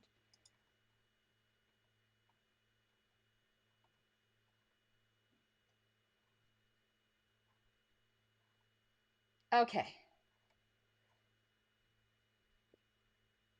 See, I like reason. See, there's my heresy. Now you guys know. Which is why I contacted Brian Dougherty for that article. I'm close with the guys at Reason. Just, I don't know. I like them. They've been very influential on me in my libertarian journey. Oh, wrong thing. I wanted to continue. That's the Let me find where I left off. Hold on. Let me follow up on that. At one point, you talked about how no revolution. Right here. Ron Paul's position, and I don't think anyone really cares about. If we're ever getting to the point where we're having that conversation, me and you will both be very happy people. So I don't think we need to stress about. I walk in the street anyway. So yeah, there you go. So that's either that when you walk in the street, it's either that you're scared of someone else or you're scaring someone else. Right. There's no in between. Right. Yes. So, I would say this, and I feel this way because we've talked about this before, and you were there when I debated Nick Sarwark, but I think it's very misleading to, or you're not going to get an accurate picture if you look at things the way you did when you laid out Ron Paul's vote totals in 88, or Harry Brown's vote totals in the year 2000, or Gary Johnson's vote totals in the year 2016. Number one, because what obviously changed there, right, was the Ron Paul campaigns of 2008 and 2012 from within the Republican Party. And as you know as well as I do, I mean, if you talk to any group of young libertarians, the overwhelming majority of them were brought in by the Ron Paul campaigns. This introduced libertarianism to more people than any other libertarian endeavor in my lifetime. And so, of course, Gary Johnson inherited the benefit of that. And so did Joe Jorgensen. I mean, Ron Paul mainstreamed the term libertarian, and then the people in the Libertarian Party did better. There were also other factors like, Trump and Hillary Clinton being the most intensely unlikable human beings who have ever sought that office, actually measurably so. Even polling data suggested this. And that's very different than, say, Ron Paul running in 1988 from a third party that didn't have ballot access at all 50 states, that didn't have the internet where you could reach a lot of people that way. Harry Brown did, though. Well, even Harry Brown, and with two unpopular candidates, right? George W. Bush and Al Gore. Not nearly as unpopular. Hold on, but let me just respond to that. Not nearly as unpopular. And I'm not so sure we didn't have 50 state ballot access with Ron Paul. When I interviewed Steve Dosbeck the other night, he said what year we first got 50 state ballot access. So I could be wrong there, but I'm not sure about that. But other than that, his points are very well taken. Not the internet of today at all. And also, George W. Bush was at the time running on so many of the good things. This is coming off the Republican Revolution in the House. He's running on a non-interventionist foreign policy, cutting spending, cutting regulation, cutting taxes. It was just a different time. Why wouldn't we pursue, and by we, I mean libertarians, small L libertarians, why wouldn't we pursue the Republican Party then, which is where Ron Paul really made all of his, where he spent, that's the field he toiled in. Well, so to answer that question, I just have to finish on the first part, which is that I also think we're in a flawed game if we're measuring by vote totals in a presidential election. Like, I would not, if Joe Jorgensen, I mean, they didn't, but if Joe Jorgensen and Spike Cohen had led to a huge movement of libertarians, like, say, Ron Paul style, right? They get around that many votes, but there's this huge, level of interest and excitement in the movement. I would consider that far more successful than Gary Johnson's campaign, even if it got more votes. I mean, because both of them, it's not like either of them won, so more votes doesn't necessarily mean anything. I mean, it helps with... Right. As I said, my friend Mark Montoni has the article, Why Hold Back If You're Not Going to Win? If you're not going to win the election, you have to have another goal, and this is the goal. This is the way, as the kids like to say. Ballot access and other things. But that aside, to me, the reason to pursue the Libertarian Party, I mean, if there was a Ron Paul type figure who was going to had a real shot at being the nominee of the Republican Party, then like perhaps Rand Paul, perhaps. Right. Yes, and I was excited about Rand Paul in 2016, but we all know how that went, and we all saw what happened to the party after Trump kind of took it over. And the truth is that right now you're looking at a situation where it's either going to be Donald Trump again, the man who is responsible for continuing Obama's genocide in Yemen, or it's going to be DeSantis, Israel's best friend, who basically thinks Donald Trump was right about everything as the presidential nominee. And there just is no Ron Paul there.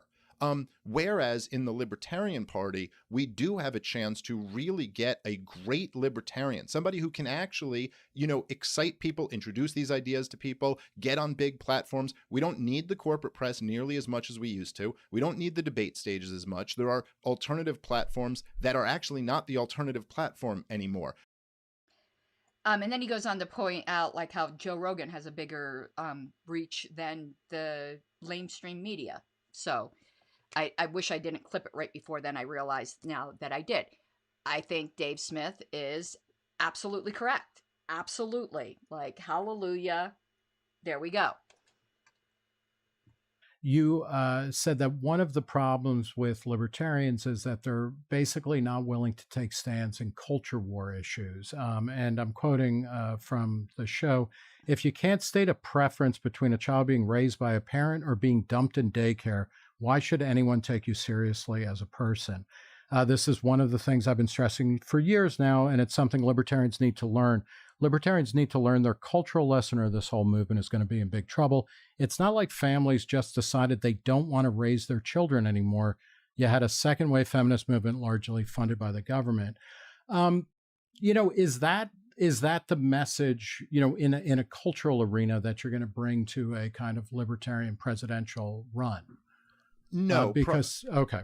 Yeah. No, probably not. And I actually did a whole episode with Gene Epstein where we went back and forth in this quite a bit. And so there's a lot there to unpack. But I think that the message that libertarians should have about the culture war is in terms of like a presidential campaign is that we're the only ones who have an actual solution to the culture war, which is to call a truce.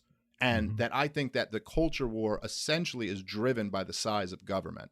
And that as government gets bigger and bigger, everything becomes more and more political, and then everybody has to fight over who gets the power and rules over the other side for the next 4 years. So I'm happy to talk about it in terms of we can actually call a truce and just say, listen, if some people want to live the most conservative lifestyles and other people want to live the wildest lifestyles, then that's fine, and they should all be allowed to do that. I agree with Banjo playing Bison, that libertarians need to stay out of the culture war. I get into this a lot on my interview on Unsafe Spaces, because it's not about the culture war. It's about the state. The culture war would be a non-issue but for the state. Because the state exists, there's a gun. And the only reason there's a culture war is because we're fighting for who has the gun. Remove the gun. I prefer to deal with the ultimate enemy, which is not people who culturally disagree with me. It's the state. And that, yeah, we should be willing to fight against those. What are those then? More the idea that any disparate outcome is proof of systemic discrimination. I think that is incompatible with libertarianism. The idea that which is something that a lot of libertarians, Thomas Sowell and Milton Friedman, had been railing against for decades, well before I was born. There are ideas such as that are at their heart, if not designed, then they certainly always lead 10 out of 10 times to demanding state solutions. Is dropping your kid off at daycare one of those problems? I think that society that has parents raising their children is much more likely to be a culture that's compatible with liberty. Really? What's the evidence of that? Well, the evidence of it is you could just look all around us. I think it's everywhere. I don't know. Hillary Clinton was born and raised in a two-parent household. Yeah, no, I'm not saying it's a 100% fix. So it's not a 100% fix on its own. It seems I'm just thinking, like, isn't part of a libertarian or calling a truce in the culture wars then is not necessarily saying, this way of raising your kids is terrible, or this way of living your life is terrible. For me, and I think this is a point of true disagreement among us, is that, the idea is, as a libertarian, is that you can live however you want. You don't have a claim on other people's time or attention or approval, and certainly not their money. But I certainly wouldn't say that I have a claim on other people's lifestyles or that I can force them into one lifestyle or the other, but I can also notice reality and notice that the biggest governments always and intentionally undermine families, undermine communities, undermine churches, because if all of those forces are gone from society, then people become dependent on the state, and the state ends up essentially becoming those forces in people's lives. So I just think it's libertarians can have whatever cultural preferences they want to, as long as you don't want to enforce it on others, then you're a good libertarian. Immigration is an issue that when I kind of joined the libertarian movement, when I, went on staff at Reason 27 years ago, something, immigration, like almost every libertarian I knew was essentially, if I don't know that anybody was open borders per se, but everybody was like, we should have more, we should basically, anybody who wants to move here and live and work legally should be allowed. I want to stop before he continues. The LP, except for between the years of 2006 and maybe for 10 years after that, was explicitly open borders. So I don't know what he's talking about. He must not be talking about the LP, for instance, but we can go back through old platforms. The LP was against even having passports, which we should still be, or any ID, to be honest with you, mandated by the government. So I don't know what he's talking about, but let's continue. Too. That seems to be a very controversial position, certainly in the Republican Party, somewhat in the Democratic Party, and increasingly in the Libertarian Party. You've talked about how that vision of immigration is actually immigration. What does he mean by in the Libertarian Party? Maybe amongst certain rank and file, but our platform has gotten back to its older form of being pretty explicitly open borders. So I don't think he's correct in saying it's become increasingly controversial in the LP, at least not in the official positions of the LP. Problematic because of a wide variety of existing government programs. How do you deal with that from specifically libertarian kind of perspectives? Well, I think it's almost like the way I look at it is that stops. I'm going to continue with that because here's where Dave and I very much disagree here. I believe consistent libertarianism requires you to be no particular orderism. He brings up a very interesting pushback, though, against no particular orderism, and I sure hope I extracted out that clip. But and he did cause me pause to think, well, is there an exception? But after I thought about it, I don't think so. But so I hope I extracted out that clip. But here's the biggest difference between Dave and I, is I'm a hardcore no particular orderist. Like, well, obviously, I'm an ANCAP. So like an ideal situation. What is the difference, by the way, between an anarcho-capitalist and a libertarian in your mind? I don't think there is any difference. I think we are libertarians, and I think we are libertarians taken to its logical conclusion. Okay, but are all libertarians ANCAPs? No. No. I think there's libertarians like yourself who, minarchist, I guess, would be a decent term. Constitutionalist. So like a night watchman state. Yeah, sure. I think libertarianism is an umbrella term for all of those things. And I agree. I don't know why Reason, of all things, would be asking him, what's the difference? What? And what? And cap as well, as you guys know. But so in a way, it would kind of be, to me, almost like, and I've talked about this a lot on my podcast, where it's kind of like having a preference of what should be abolished in what order. So I think it's completely reasonable. No. I'm not going to let you get away with that, Dave. It's not about having a preference. Everybody has preferences. No, we're not going to do that. It's about whether or not you would do X if the opportunity arose without having Y done first. The classic example, which he's going to bring up, is Would you open the borders while we still have the welfare state if you had the opportunity to do so? Not what your preference would be. My preference would be to get rid of the welfare state first if I could centrally plan liberty. But as a libertarian, like all libertarians should know, you cannot centrally plan liberty. It's not about preferences. It's about would you do it if the opportunity arose. Preferences, I don't give a shit about your preferences. What do I care about your preferences?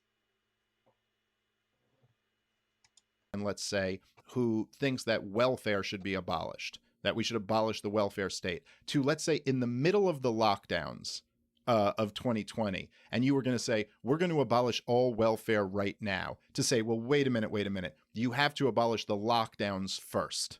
Okay, now he's not talking about preferences.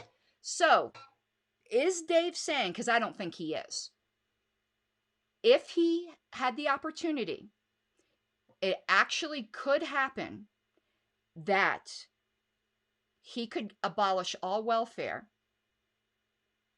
in the middle of lockdowns? Would he actually have said, no, I will not agree to that unless you stop the lockdowns first? I don't really think he believes that. I think he would have jumped at the chance. But if he would not, this was his pushback against no particular orderism. And I don't think it's a valid pushback. Because, again, you cannot know. It's like the butterfly effect, right? You don't know if pushing something to what some people would consider as a terrible idea is not the very mechanism that will get you everything that you want. As the Radical Caucus says, opening the borders with a welfare state would crash the welfare state. Perhaps that's the only way we'll get rid of the welfare state. Because if you say we're not going to open the borders until we get rid of the welfare state, it is exactly what Tom Knapp called Stockholm libertarianism. You have a hostage, they have a hostage. Neither of one of you want to give up your hostages. Therefore, you've just assured that nothing gets done and you both get to evade responsibility. Nice work if you could get it. Meanwhile, I think consistent libertarianism says you strike at the root of the state wherever and however the opportunity presents itself, and you do not hold one positive reform hostage to another. So, in his example, if we abolished the welfare state while lockdowns were still going, perhaps that is the way the population would finally have found its balls and defied the lockdowns. You don't need to babysit people. So I don't think that was a pushback. I think sometimes allowing a reform to go through is the way you crash the whole thing. For instance, I have as traditional of a marriage as they get. Absolutely as traditional. And let me give you a specific example. I don't mean just that it's a man and a woman, we don't have an open marriage. We have like a trad marriage. The husband is the head of my household. That's my choice. However, I advocate for the most decadent types of marriages that you could find, and I say decadence with love because I call myself I'm a wannabe degenerate here. So I say the LP should be pushing for polygamous, as many partners as you want. And some people go, well, our legal system can't handle that. Yeah, that's the point. That's the way to crash the government being involved in marriage to begin with. Press it to its most logical extreme. And that's the way you'll crash the system. You cannot centrally plan liberty.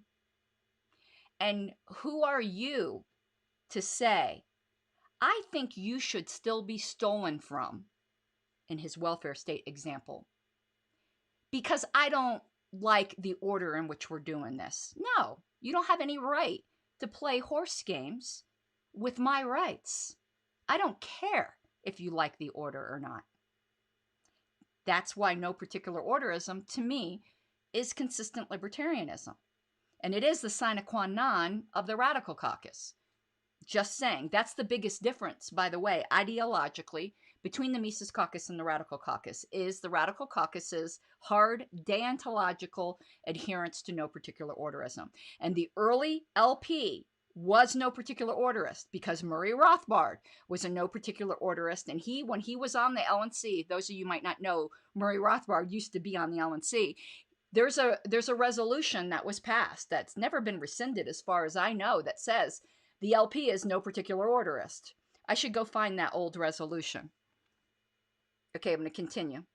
And then abolish welfare, because you can't abolish welfare payments while you're not allowing people to work and take care of themselves, right? Like, I think that seems reasonable, that if working is illegal, then, and they're on welfare, we want to make it legal to work first, and then we can talk about abolishing the welfare. And what you end up having then is both, Dave.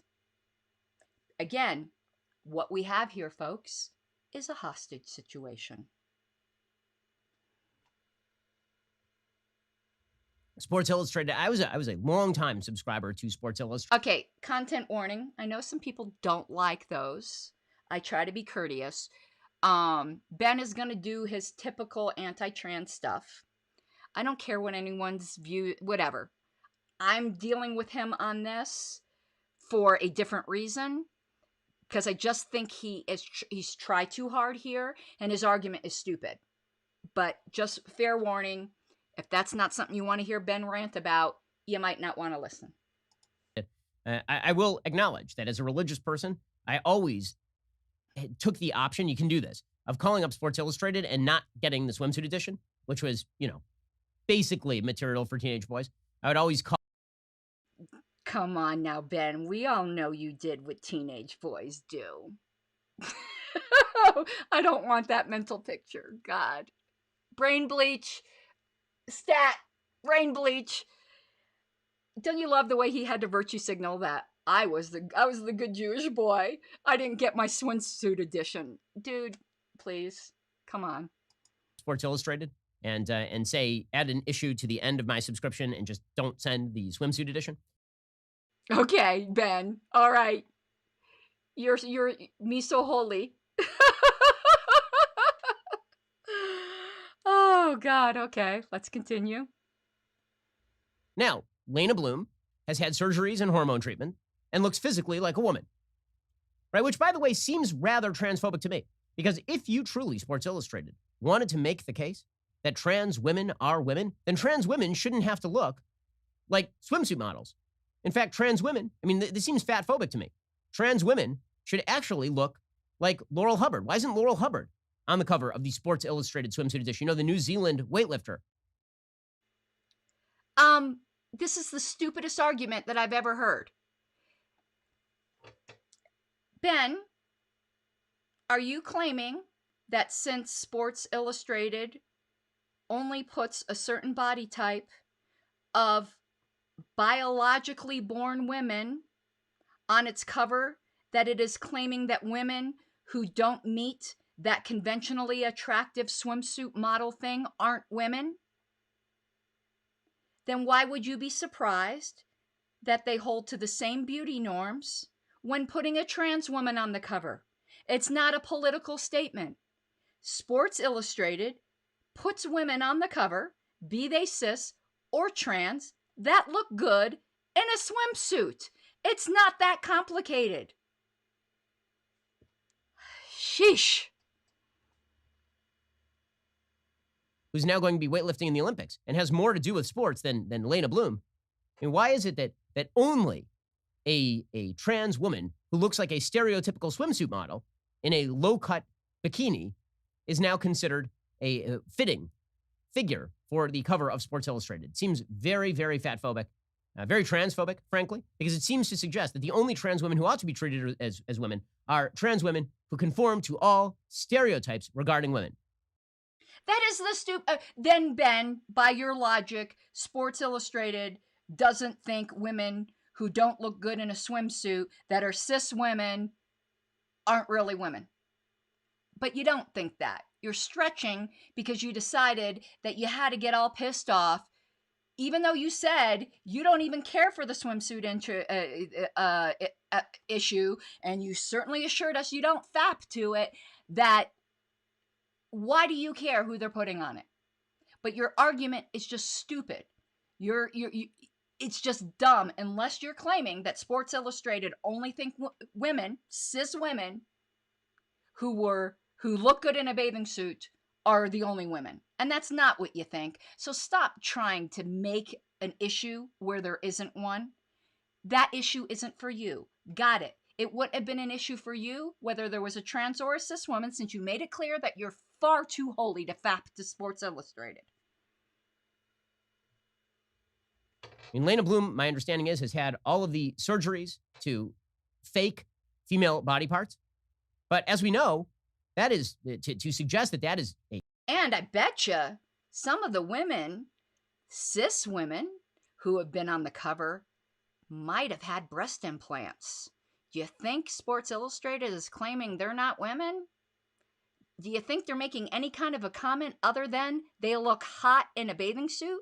Stop trying to make a big issue out of what you've already admitted is a teenage boy fap issue, Ben. Requirement of trans women to be treated as women is violative of their norms. It is violative of decency. So truly, Sports Illustrated has not gone far enough until Sports Illustrated suggests that red-blooded American males get used to the idea. Ben, you don't speak for all red-blooded American males. The red-blooded American males who don't care for this issue cannot buy this issue. Problem solved. Of a trans woman who looks exactly like a man. Because as we know, sex is really all in your head. Gender is really all in your head. And the person on the cover of Sports Illustrated shouldn't have to be a swimsuit model looking male. Why not? It's the swimsuit edition. Generally, the swimsuit edition is going to have somebody who looks good in a swimsuit on it. This isn't that complicated. This is Ben Shapiro trying way too hard for content. Masquerading as female. It should be a dude with twig and berries and chest hair and no fake breasts being treated essentially the same as a woman. That's when we know we've reached parity, I think. I think that's the really important thing. Now, look, the reason that Sports Illustrated is doing this is for the bleeps and giggles, right? They are doing it. No, they're doing it for the greenbacks. They're doing it because they're going to make money at it.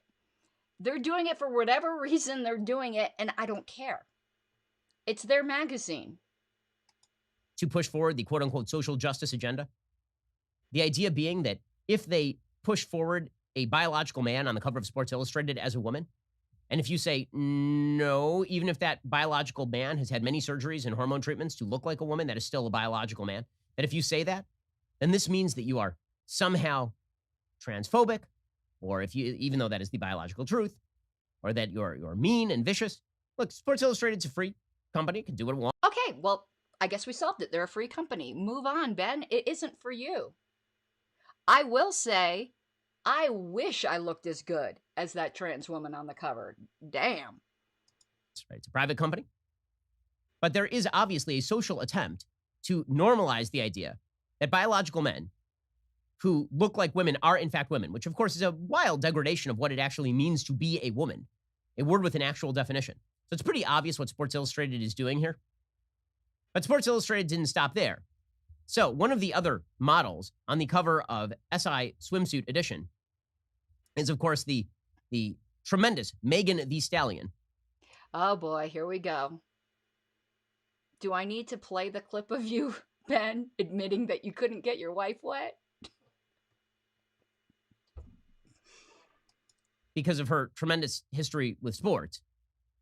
According to Sports Illustrated Swimsuit Edition. Well, Ben, Sports Illustrated Swimsuit Edition doesn't have shit to do with sports. And yeah, some people in comments had said they were pushing a social issue. Yeah, because they thought it would benefit them in some way. I don't care.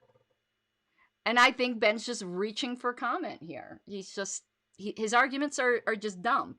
Okay, so you can say they're pushing a social issue.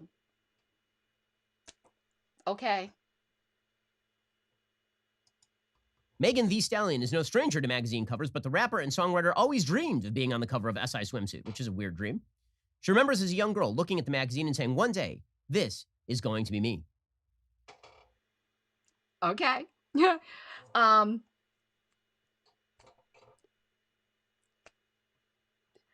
going to continue. I just think Ben is reaching really, really, really hard. Yeah, corporations do social engineering. I'm not a fan of corporations. I said that earlier. I'm not a fan of the corporations doing social engineering, nor the government. But I don't think it was he was very reaching for the fact that he was causing some big stink over the fact that they picked a conventionally attractive trans woman. A couple of decades later, the Houston native would have several Grammys under her belt and make history as the first rapper on the SI Swimsuit cover. And she is the perfect fit. Amazing. Amazing. And then finally, they have an athlete on the cover. So who's the athlete who's on the cover of Sports Illustrated? Okay. Sports Illustrated Swimsuit Edition is not about athletics. It's about fat material, for the most part, from what I understand. But continued, I just know that Ben just has a hard-on about Megan Thee Stallion because of WAP and how he got humiliated. Oops. It was getting dumb anyway. What was the athlete? There was an athlete on there that he was getting all upset about, and I forgot who it was. Oh no. He was really bad here. I do want to play the rest of that. Let me find it. A couple of decades later, the Houston native would have several. She just wouldn't do her media. After a blow up with the media, Here we go. Withdrew. I want to try to find it. Is Naomi Osaka. Now, you'll recall that Naomi Osaka withdrew from one of the tennis majors after a blow up with the media in which she just wouldn't do her media hits. And the ATP, the Tennis Professional Association, they said you need to do that. Right? It is your job. Part of your job as a tennis player is to deal with the media, because this is true in all sports. You're supposed to do the press conferences. And Naomi Osaka then went out and she claimed that she suffered from deep anxiety. Not diagnosed anxiety, just deep anxiety of dealing with the media. Okay. So he's going to now question her whole... He's going to play... He's not a psychiatrist, but he plays one on TV type of thing. So he's really upset about this athlete who has some kind of anxiety disorder being featured by Sports Illustrated. So strange that she doesn't want to take questions from, people who ask critical questions, but if you are doing a Sports Illustrated cover or a Time magazine cover, then all of a sudden all the hesitancy goes away. And by the way, it's not as though Naomi Osaka was being asked vicious, brutal questions. She was being asked questions about her performance as a tennis player. Says Sports Illustrated, Naomi Osaka is no doubt an athletic powerhouse at 23 shields, 4 Grand Slam titles, and is headed to Tokyo to compete in the Olympics. This comes after defeating former U.S. Open champion Samantha Stosur in her WTA Tour debut at just 16. It's her strength and power off the court that makes Naomi a true legend. She's raised awareness about racial injustice, human rights, and mental health, cementing her as one of the most outspoken professional tennis players. Outspoken except when she won't talk to anybody who, has a question. Was that necessary, Ben? Apparently you do not understand how anxiety disorder works. And what do you care? What do you care? So she doesn't want to answer questions. Let's pretend she's completely faking it, that she actually just doesn't want to answer questions that are challenging to her. The market will either reward her or not, and what do you care? Why? I just think this is pretty classless, that you're deciding that someone else's anxiety has to manifest itself in a way that you find logically consistent. Let me tell you, mental health issues are not logical. That's why they're mental health issues. Okay, fair enough. If you suffer from, I know people, I'm very close to people who have anxiety disorders that ought to be treated with kid gloves. You have to make provision for that, obviously. Naomi Osaka sort of suggested that that's what was going on. You know what people with anxiety disorders typically don't do? People who are shirking media attention, people who just want to stay away from the media and don't want to be involved with me. You know what they typically don't do? Pose for the cover of, I believe Time magazine has now done a cover on Naomi Osaka, and also Sports Illustrated. What? Because she doesn't like getting grilled by the media, which is an entirely different stressor than posing for a picture. So I guess if you have anxiety, talking with people means you ought to just shut yourself in the house because you are somehow lying about your mental condition or being inconsistent or shirking your responsibility if you pose for the cover but won't be interrogated by the media. Fuck off. When my wife and I start a conversation and she brings up a problem, I will ask her, is this a problem where you want Okay, now Ben's getting to where I think he's making very good points. So I just mocked Ben for a while because, you know, I think secretly he was very upset that he did want to fap to the trans woman. Honestly, I think that was the problem. He was attracted to her, was a very attractive trans woman, I will say, hot as hell. And then proceeding to make fun of and deciding that he gets to mental illness symptom some other person, okay? But now Ben's going to start to make an excellent point that we need to take on board as libertarians. offer solutions, or is this a problem where you just want me to hear how you're feeling? And thankfully, my wife is rational enough to go along with that. And the reason this is useful is because if you're married, if you're in a relationship, you know that very often these two conversations get conflated. And that if you offer a solution in a feelings conversation, you are now considered unfeeling. That is so true. Anyone here who's not married, let me tell you, men, the one thing that's going to piss off your wife, if she comes home and just wants you to listen, don't try to solve the problem. She's not asking you to solve the problem. She's just asking you to listen, okay? You will have a happy marriage if you just obey that one rule and, you know, a few other things maybe. But that one thing, there's very few things more annoying to a woman than to just be emoting and then for your husband or significant other to go, well, what you could do to solve this problem, that's not what I was doing. This happens in marriage all the time, right? Your wife comes home, she had a bad day at work, and she says, you know, I want to tell you about all these problems I'm having at work. You say, you know, what you could do is this, this, and this. And she says, that's not what I don't want to hear your solutions. I don't need your solutions. I know I can do those things. What I want is for you to just hear me. I just want you to hear. Now, politics is not supposed to be like that. And politics is supposed to be, here is a problem. Now let's figure out a solution. But politics is no longer about that. Because we are such an expressive society, and because we have wrapped up our own personal identities in our politics, this means that if somebody offers you a solution to your problem that fails to recognize your emotional state, that person is now a problem. That person is now an enemy. If that person engages in solutions talk rather than feelings talk, that person ought to be ostracized. That person is the problem. That is so true. And this is what we're running into as libertarians right now. And this is why wokeism has infiltrated the LP. Because on paper, it seems like the most bizarre thing that the LP turned woke. Because there's very little that's more antithetical to individualism than the collectivism of wokeism. Yet here we are. Why?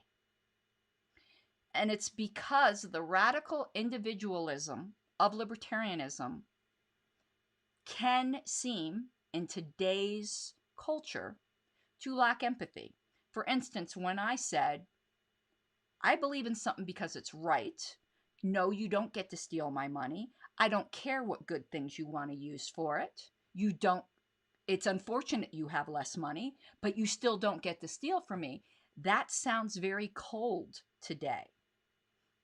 Logic isn't the number one political priority today. It's feelings. And I don't discount feelings because we're not robots. Feelings are important.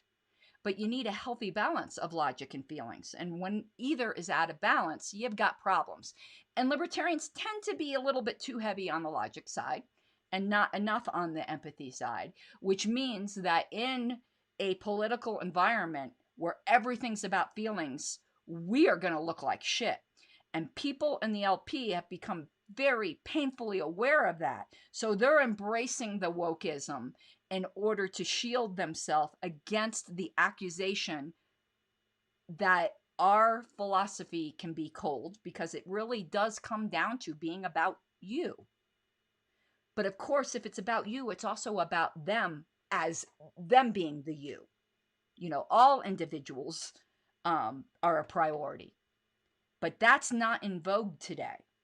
So people have been very self-conscious about that and taken in the wokeism into the LP. Because we're not about solutions today. That's not it. It's about hearing the other person and coming up with a solution or an alleged solution to fix their feelings. Solutions don't fix feelings. You don't fix feelings with with solutions. You can listen. You can be a friend, but solutions can't be based on feelings. You can take feelings into consideration. It's almost like Nozikian side constraints, which, if you don't know what that is, I don't know if he used this analogy or I did, but it's to view your goal like a bowling alley where you want to get a strike, you know? So you want the solution that honors that is the greatest benefit to the greatest amount of people, correct? A utilitarian solution. However, you can't violate natural rights. Natural rights are the side constraints. They are the alleys. You don't want the ball to go into the gutter. It's the gutters. So within the two gutters, which are natural rights, you want to aim for a strike.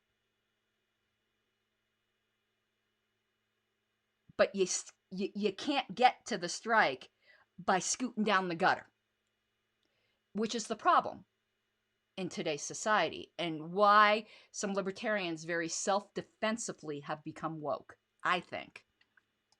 You can see this in a wide variety of areas in American life. It's particularly true when it comes to areas like race, for example.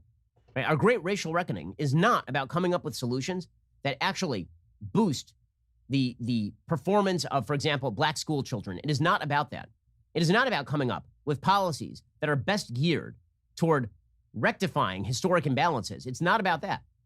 What it is about is expressing the belief that the United States is bad, expressing solidarity with the belief that the United States is bad. And if you refuse to express that solidarity, then you're the problem. In fact, if you refuse to go along with the policy agenda, that is really just empathy in terms of policy. If you refuse to go along with that, then you're a bad person. The conflation of empathy with policy is one of the worst things that can happen in our political sphere, and it is happening each and every day because... Agreed.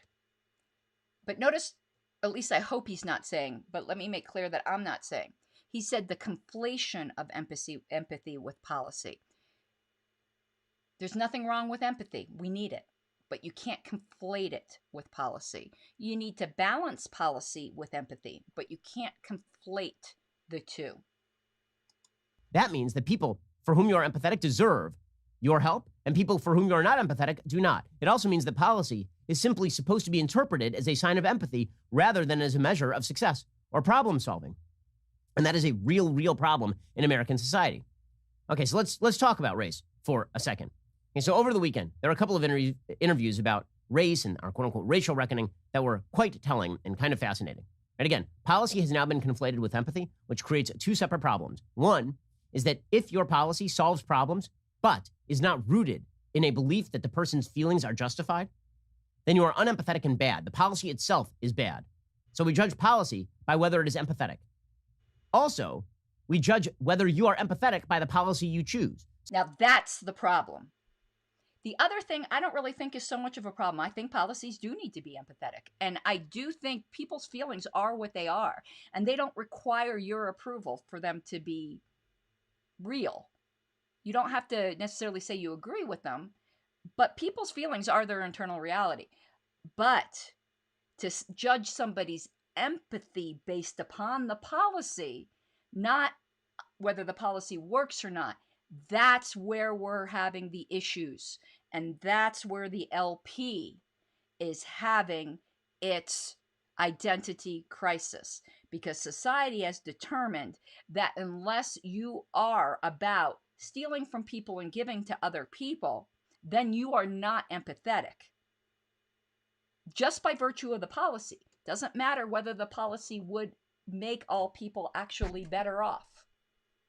They've already determined what empathy is, and they will determine whether you're empathetic by the policy you choose, not by the results.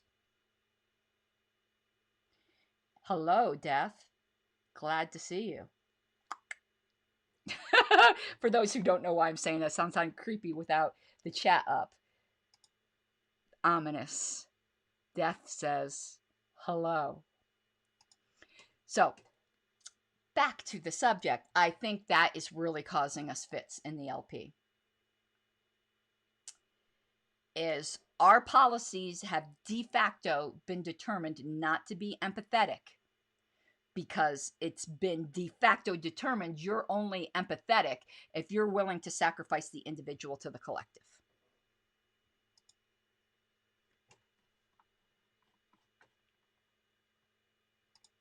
If you choose a policy that is not rooted in empathy, you are bad. So there are two separate problems with conflating empathy and policy. One is bad policy, and one is the targeting of people who disagree with you on policy as non-empathetic. And both of these things are now a routine part of American politics, and it helps explain why so many Americans hate other Americans based on their political viewpoint. Because you might think... Same thing in the LP. Why is there such hatred in the LP? I really do think Ben is more dealing with the broader culture, and he certainly isn't thinking about the LP at all. But I think what he is saying is very important for us to understand, because we need to figure out how collective wokeism infiltrated the party of the individual. Yourself, wait a second, there are usually more than one way to skin a deer here. Like there are a couple of different ways to approach... Is Ben a cat person? He was so reluctant to say skin a cat. This problem. I'm offering a solution. You offer another solution. We don't seem to be able to come to an agreement about that, but why don't we try and see whose solution is better? That's not how politics is done anymore. The overt conflation of empathy and policymaking, it's the worst thing for both empathy and policymaking. It makes you less empathetic to people who think not like you, and it makes your policy worse because your policy is now just an expression of how much you care. Okay, so when it comes to race, you can see this most of all, because there are certain policies that are likely to facilitate, for example, better performance. Okay, continue. There's not a single human being who has ever implemented a policy on planet Earth who believed they were implementing an evil policy. The most evil people on the planet right now, today, believe they are implementing policy that quote-unquote helps people.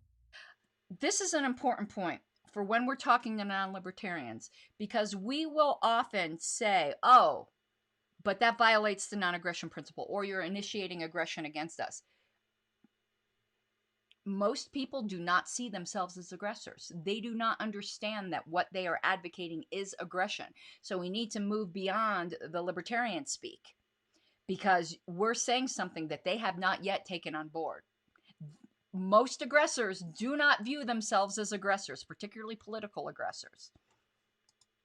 It is not about intent. It is not about empathy. It is about whether the policy is in effect good and whether the policy can be morally justified on the basis of respecting individual human beings.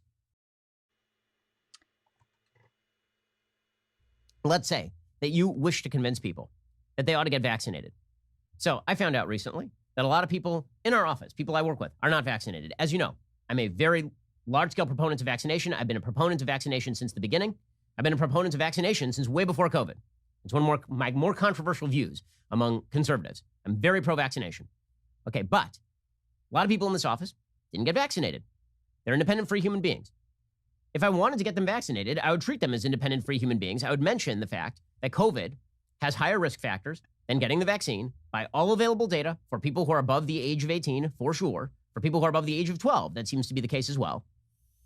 Okay, and that being the case, you now get to make an independent and free decision. But this is not how people of the left are approaching the problem. The way they're approaching the problem is that if you didn't get the vaccine, it's not because you made a differential risk-reward calculation for which you ought to bear the consequences. Notice, my solution also not only encompasses treating people as individual free human beings, it also suggests that you ought to bear the consequences of the risk you are taking.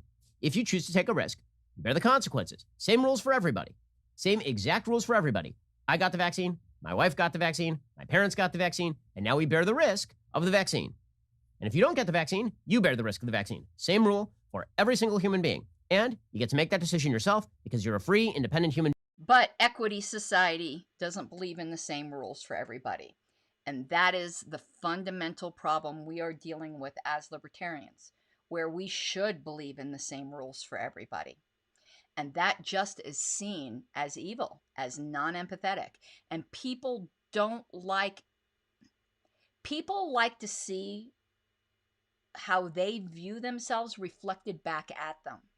But when the general society reflects back at a libertarian that you're just a selfish, awful person, in a self-defensive way, sometimes we will twist things around in order to see reflected back at us something different.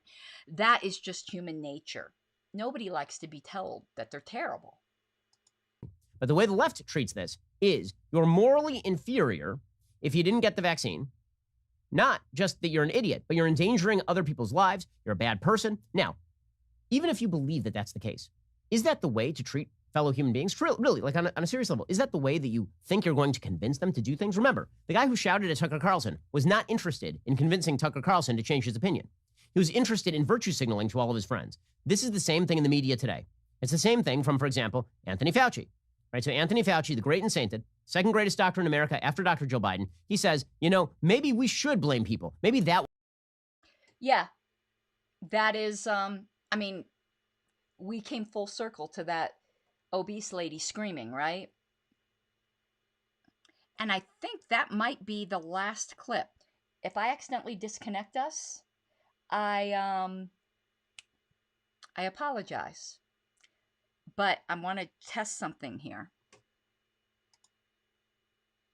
Nope, that's not anything. Yep, that was the... Whoa! Whoopsie, I almost closed it. All right, so... Oh, sorry, I didn't mean to get all up in the camera like that. Okay, that's it. This was a marathon. This was 2.5 hours. This was a marathon. I am tired. Okay, well, I got through a bunch of clips. I got to find that King Pill clip because God just taught me a lesson of shooting my mouth off and then not having the goods to back it up. I promise that will be next time. And again, we dealt with an awful lot of topics here. I noted in chat there were some disagreements.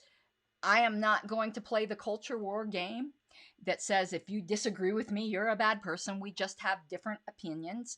I think some of my more socially conservative people saw more of my left side today, and that's fine. I've always told you that I am center left. But we can agree to disagree agreeably and not think each other is terrible people. Drywall, oh, thank you so very much for the super chat. I so appreciate it. This has been a haul for me. And Death, thank you for saying you'll rewatch. This has, again, been a long episode. I am now going to spend time with my husband and try to relax. But this has been actually very relaxing. It's been a very stressful week for me. I just need to stay away from the LNC people until this term is over because it's not good. It's not good for their mental health and it's not good for mine. I've been so stressed. But thank you, everyone. And yes, Jacob, still going, but we just finished. We just finished. And I will see you guys soon. And I hope you have an awesome night. I think I'm going to be playing my patron thing. And I messed something up where it's not going to close with my normal closing. But close enough.